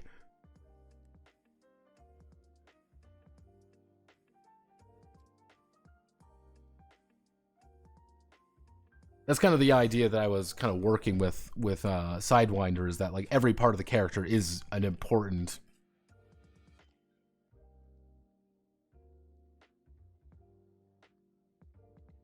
Yeah, it's kind of like even the idea, because that was like the idea of Sidewinder, is that they were almost all mental. It's like, you weren't really like, oh, I'm a tough guy who could beat someone up in a fight. It's just the fact that you are hyper aggressive and you can burn a lot more. Yeah, this guy is half my size and like generally not as intimidating, but if a little fucking Napoleon motherfucker squared up on me and was like, I'm gonna fucking fight you because I damn well know I can kick your ass. He's like, oh yeah, no, I don't want to fucking fight you. Yeah, I'm twice your fucking size, but you are way more determined in this fight than I am. That was the idea in Sidewinder, is that it's all mental stats, and because that should play a point, that should play a very impactful part of a character.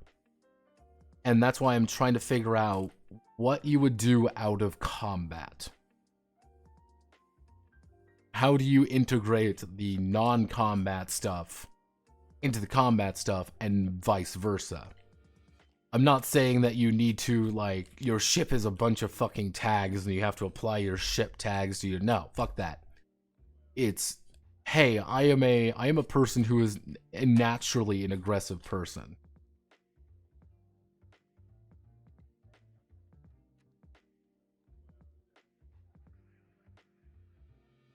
You know, pull so many G's and things like that. Again, it wouldn't even necessarily be physical. Like, that was the big thing with Sidewinder.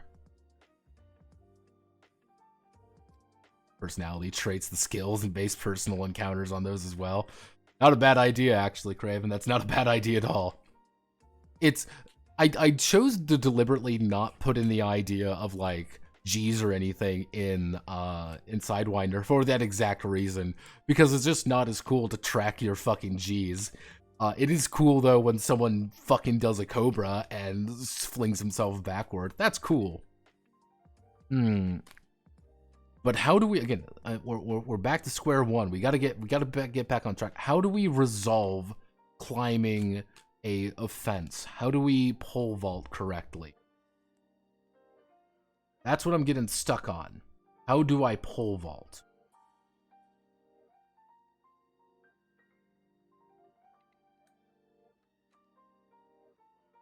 Because if I can figure out what is the actual system for pole vaulting...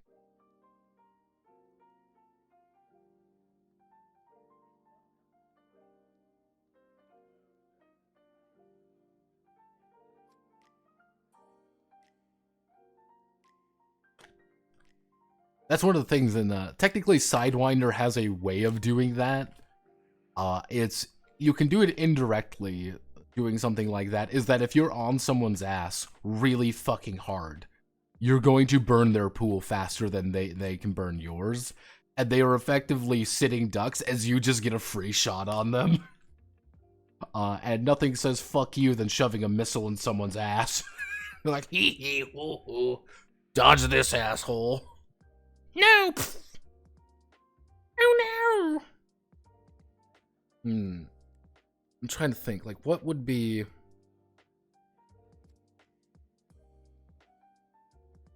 We could use a D20.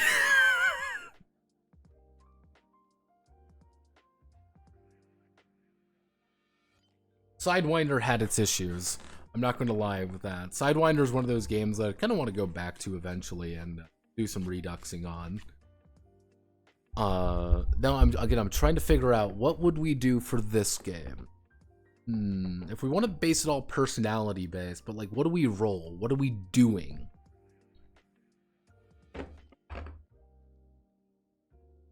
How do we do something that we need to do? What's the threshold of success? How do I pole vault?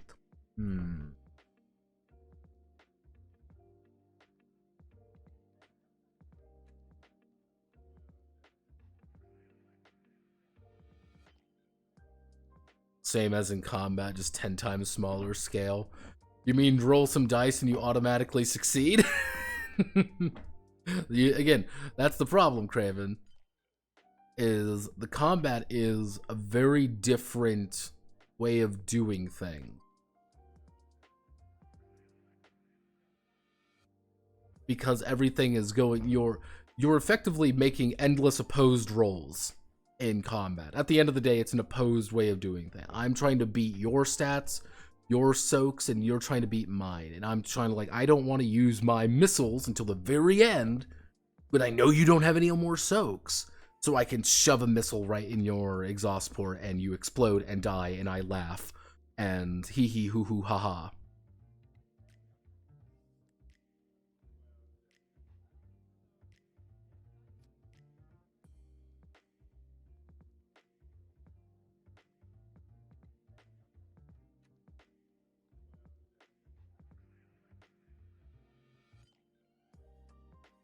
I am open for suggestions. That is the...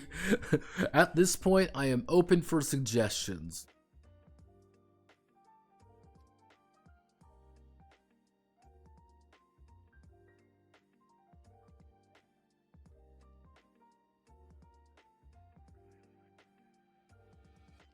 Spartan, if you propose the D40 system, I'm going to... Spartan, no!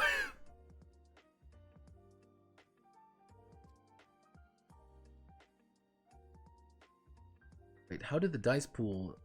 How is the dice pool decided in combat? Again, it's how I'm imagining it. How I'm seeing it in my noggin. Is that as long as you are in range, hell, I might abstract distances pretty far as well. As long as you are within range, you can select a weapon or multiple weapons and fire them, and you roll that much damage. Yeah, hey, congratulations. You are within range of the enemy. You're going to fire your fucking turbo lasers, and you're going to do 4d6 damage. No matter what occurs, you will deal 4d6 damage. Yeah, no, it'll be weapon-based, effectively.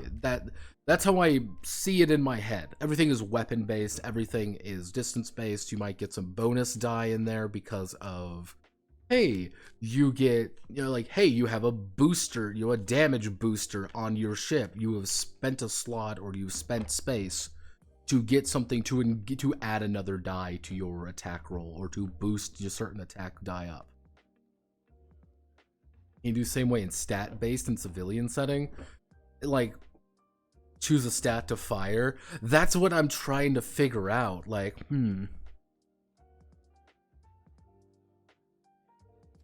See, it's like, because it's entirely would just be, oh, I want to do 4d6.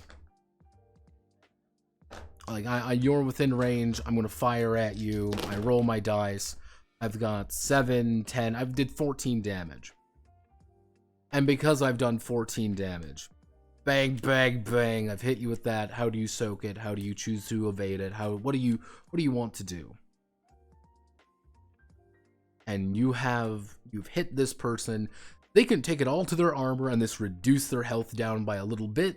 And it's like, ow, this is really painful, and I am kind of I've taken a few hits, and I'm not going to survive another barrage. Like, you can use soaks to blow up weapons, you can use soaks to, do evasive maneuvers and things like that. But if you use an evasive maneuver now, you won't be able to use it against a missile who's coming right at you, and oh no! You've done 8 billion damage! Oh! So it's kind of that idea. It's...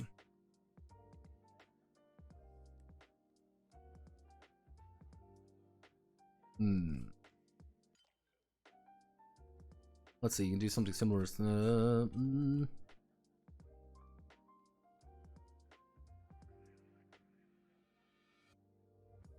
Character to...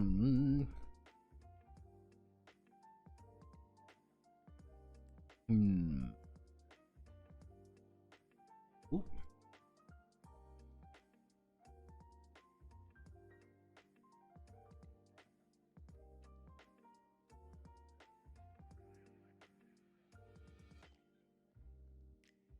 Also in combat, why not always fire the highest damage weapon? Remember, Lord Craven, this is important. You are in a single seat fighter. You might only have the highest damage weapons. But if you only have 2 turbo lasers, Haven, I thought I've been mentally putting a R in there, by the way, because I was thinking, oh, Kraven the Hunter from Spider-Man. Caven, like, I've been mentally putting that R in there. The idea is like, you may only have 2 weapons, and it's like, yeah, you know, you're firing like this super heated, awesome mega laser, and you're firing them simultaneously at the enemy, but they might have a long range weapon that just fucking ripped your ass a new one, getting over to you, and they're just gonna try to get away from you. They want to keep distance, and since you're always advancing forward, now you're out of position and there's problems going on. Yeah, it's kind of the idea, like, you can have really big, heavy weapons. On the other hand, they take up a lot of space, they take up a lot of resources, they're doing something to prevent you from using them extensively. Even down to, like, missiles. Like, my idea for missiles is quite literally going to be, you have... Kind of the idea for missiles is, like, you only have a certain number of them. You have, like, 4. It's like, okay, you have 4... Oh, that's not good. Like, you have 4 of these missiles to fire. However, you can't block them with fucking shields. They're going to do a shit ton of damage when they hit. And it's kind of like, yeah, missiles are in the air. A missile is coming at you, and at the end of the turn, you're going to get hit by that missile unless you do something. But mechanically, why would I have 2 turbo lasers over 1? My thing would be, you could fire them both. So you would be firing 2 turbo lasers. If both turbo lasers do 2d6 damage, you're rolling 4d6. However, that's 2 turbo lasers you have to fit in, but you might not have that much room, or you might be sacrificing something else. Again, what I want to do is kind of the idea is, like, everything is kind of a compromise. I can be faster, but I will lose one of my guns. Or I can have 2 guns and hit really hard, but I'm going to be slower. Not to count, I don't have my armor anymore, but maybe I want armor, so I need to remove one of my guns. It's pretty much, yeah, it's like, oh, well, you know, missiles can be spoofed, guidance. You know, you get the one optimal weapon. That would be the thing, is like, I would need to add in quite a few different weapons, with the idea being you want to upgrade these quickly. You always are kind of aiming for the next big weapon. Because remember, this is also going to be an economy game. You know, it's like, hey, I want to... You're seeing it, McDrusall. You're seeing it. You're seeing what the idea here is.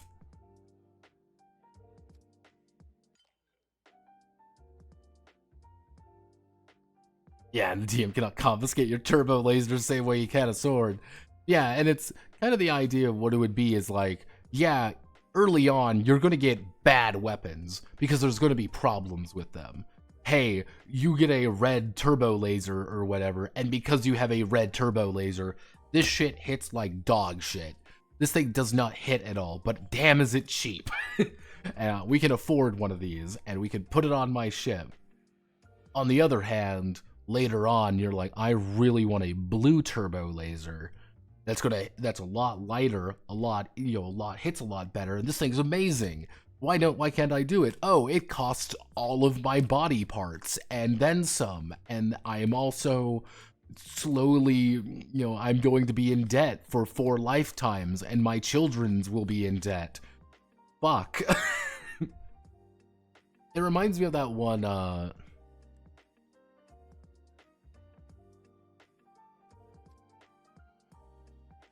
it's kind of that idea, like, you're always looking forward. It's the classic, a Shadowrunner will buy ammo even when he has enough money to retire because he needs to make more money to retire later. Because it's just habit. Like, you always are looking for the next high, and everything's going to be just a little bit more expensive than you really think it should be.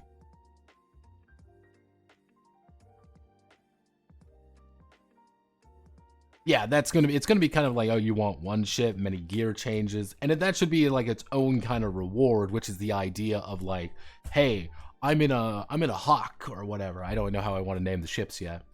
Like, I'm in a hawk. My hawk is fast, it is maneuverable, it is tiny though. I can fit one gun on this thing and fit a little armor. That's about it. On the other hand, someone may later on, Raven, it's always Raven.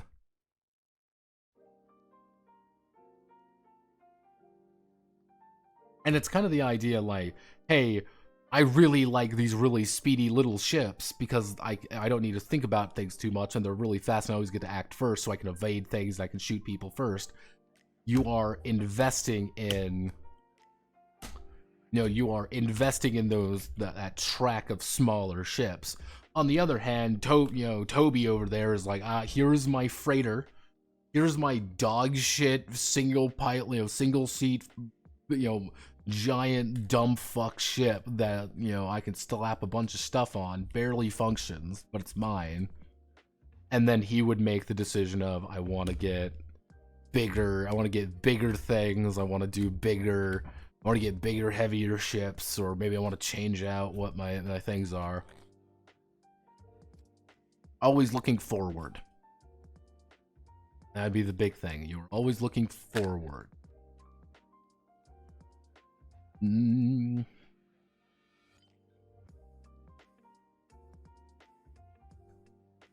if you're like, yeah, we're outside of optimal range or whatever, being like, yeah, just you're gonna suffer, but you're taking away damage die. All weapons hit at -1. Yeah, congratulations, you've lost 2 T6 firing 2 weapons. Yeah, it should be like one of those things when you actually have to return to base. You pay a little bit of upkeep on everything. Yeah, you gotta pay fuel. You're paying to get your missiles back, and that's gonna be kind of the idea that mercenal. Yeah, that kind of mercenary, a mercenary way of thinking about things. Well, yeah, we've made this much from this job. We've made this much money from this job. However, our expenditures are going to be this. Piloting my awesome super ship that is amazing and awesome and really expensive with a bunch of missiles and a bunch of cool toys on it is a bankruptcy machine. So do we want to take the little paying job or do we want to take the job that's going to pay out a lot? You're going to take the job that pays out a lot. Again, Battletech is secretly, you have to remember, Battletech is not a game about piloting mechs to go on cool adventures. It's a bankruptcy simulator where you accidentally have mechs.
No,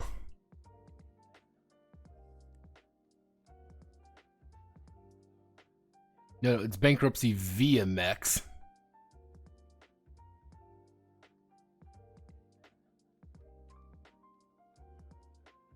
You have to be in the right mindset, Kevin. It is a very much a mindset kind of game. For any of these mercenary kind of games, like that is a thing, definitely a mindset you have to be in, and you have to be invested in that concept. I love doing the books. I enjoy it.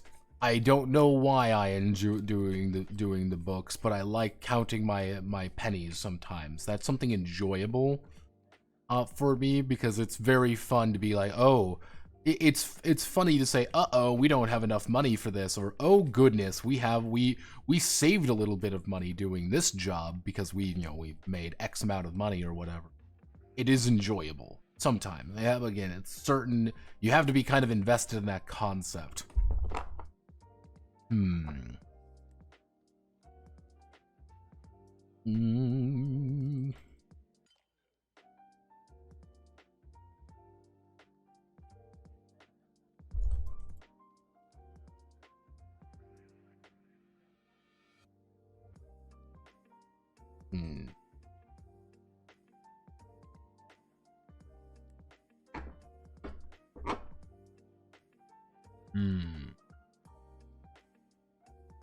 Okay.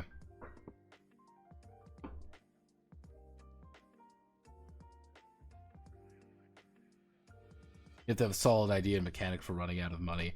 Effectively, it is going to be the idea that things are just going to be, there's going to be very explicit costs. I think that's always the hard part with some of these games. Like, here's explicit costs, and I'm going to have to be very anal about the money. But luckily, I do enjoy writing economy mechanics, and I do actually have a stock market simulator. Why did I write the stock market simulator? Cruelty Squad, that's right. Invest in fish stocks. Why aren't you investing in fish stocks? Biocoins are the future. If you must know, if you must know, Biocoin is the future, and we're gonna all make it.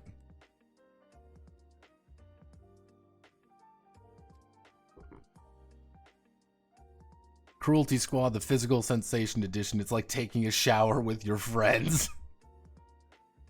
Yeah, the stock market.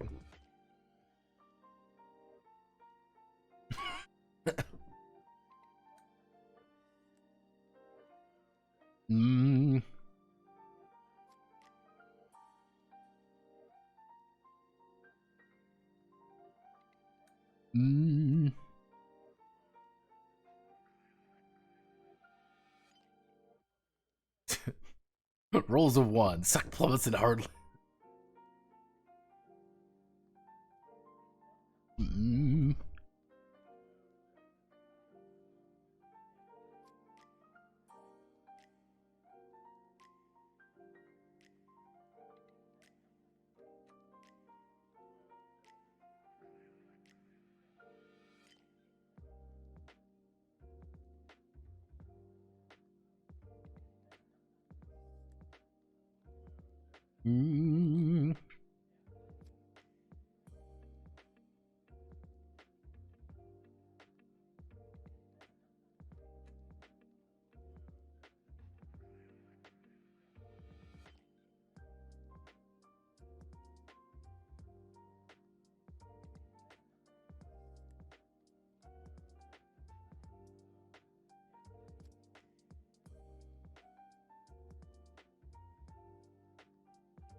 Yeah, Gallant and Goofus helped us explain.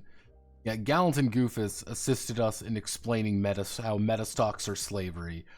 Never invest in yourself. Invest in the company. Don't be a financial slave. Be a financial freedom fighter. Invest in corporate stocks.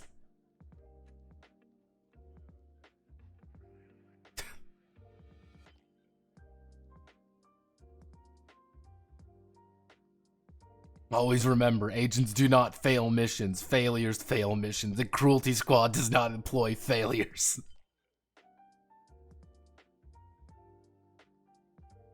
Ah, Cruelty Squad. What a lovely game. There's still technically Goofus and Gallant stuff still do exist. That's the cursed thing. Like they still pop up every now and again. Now they're like this. Goofus and Gallant are like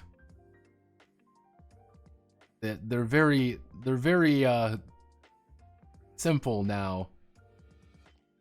Mostly because Goofus seems like a normal person while Gallant seems like an asshole.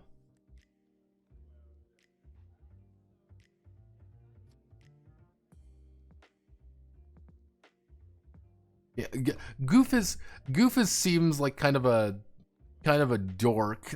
Gallant, like Goofus seems like a real person. Gallant seems like an idealized creature of habit. Then there's technically another. There's like a girl. Yeah, GG. Yeah, because they put a girl for Goofus and Gallant named GG. Though this does imply, this does make the brave implication that technically Goofus is this kid's name. His parents named him fucking Goofus, which is a catastrophic insult, and it would be illegal in Scandinavia.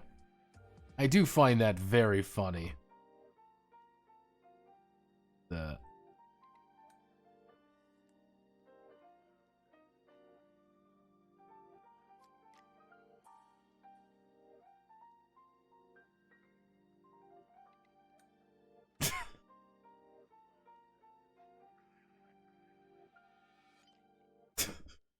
I always like reading Goofus and Gallants. They're always funny to me. I don't know what's that. Okay, we're gonna stop looking at Goofus and Gallants now.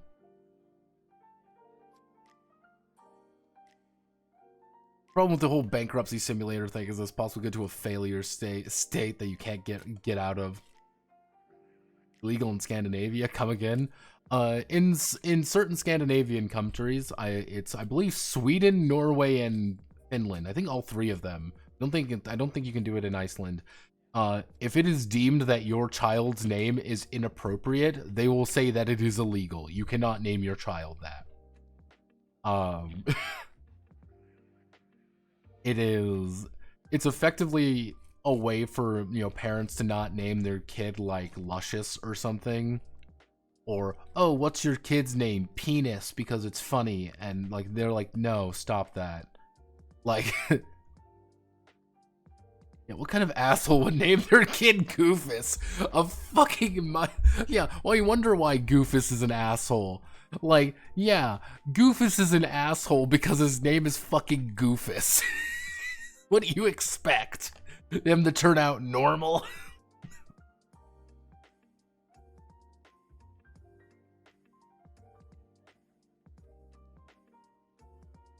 This implies a third option. Yes, exactly. Every option is the third option. We're GG's option, where you ignore the problem.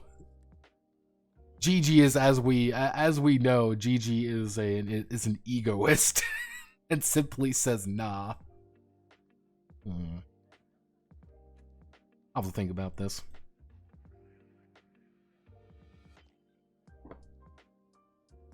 You may not insult the ass family.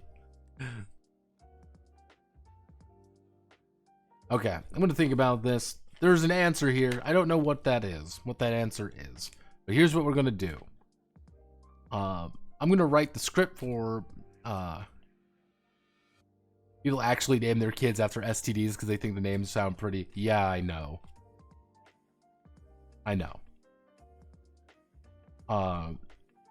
generally speaking, what I'm going to do is I'm going to call it here. And what I'm going to do is I'm going to find out the answer to this. And on Friday, what we are going to do is we're going to do a kind of a 2-for-1 special in which we're going to wrap up a lot of the 0 Hour Squadron's ideas. I want to get this into a good place, and we'll make the document. We'll make the document, but not necessarily like start on it, because I don't like starting on projects on Fridays because I forget things over the weekend. Then we'll work a little bit on getting Sparkle Sorcery up a little bit, just to make sure that we have a pretty good basis for that one. But all right, I think we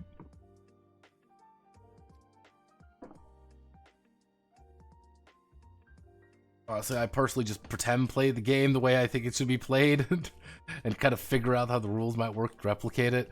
Like, it's one of those things, like, I can see it in my head, Sparkle Sorcery. I legitimately have another commission project to make a Magical Girl game. Like, just straight up a Magical Girl game. I'm gonna send him the Pedicure one, being like, hey, Pedicure does exist if you would like this, if this is gonna kind of fulfill what you're looking for. On the other hand, we can shift this to be a different thing. Because it's kind of more no Maguka. However, it is effectively going to be a shoujo battle manga. I'm okay with this. It is going to be Magical Girls, the TTRPG experience, Requiem. You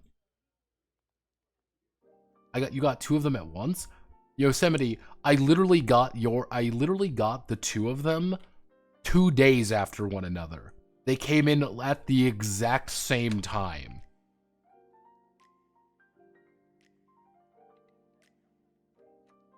That was kind of one of the funny things. They came in at the exact same time. This one is a little bit, kind of the idea, the one that's a little bit different for him is that he wanted very explicitly a build your own power set, and it for not to be tied to any franchise. Arguably, the Precure game can be kind of taken out of the franchise if you really try, but it's very much built with that in mind. So I'm gonna give it to him and be like, you know, is this kind of what you're looking for? I mean, this isn't too insulting to sound insulting, but who pays for these? Like it's a surprising market. Commission tabletop rules creations.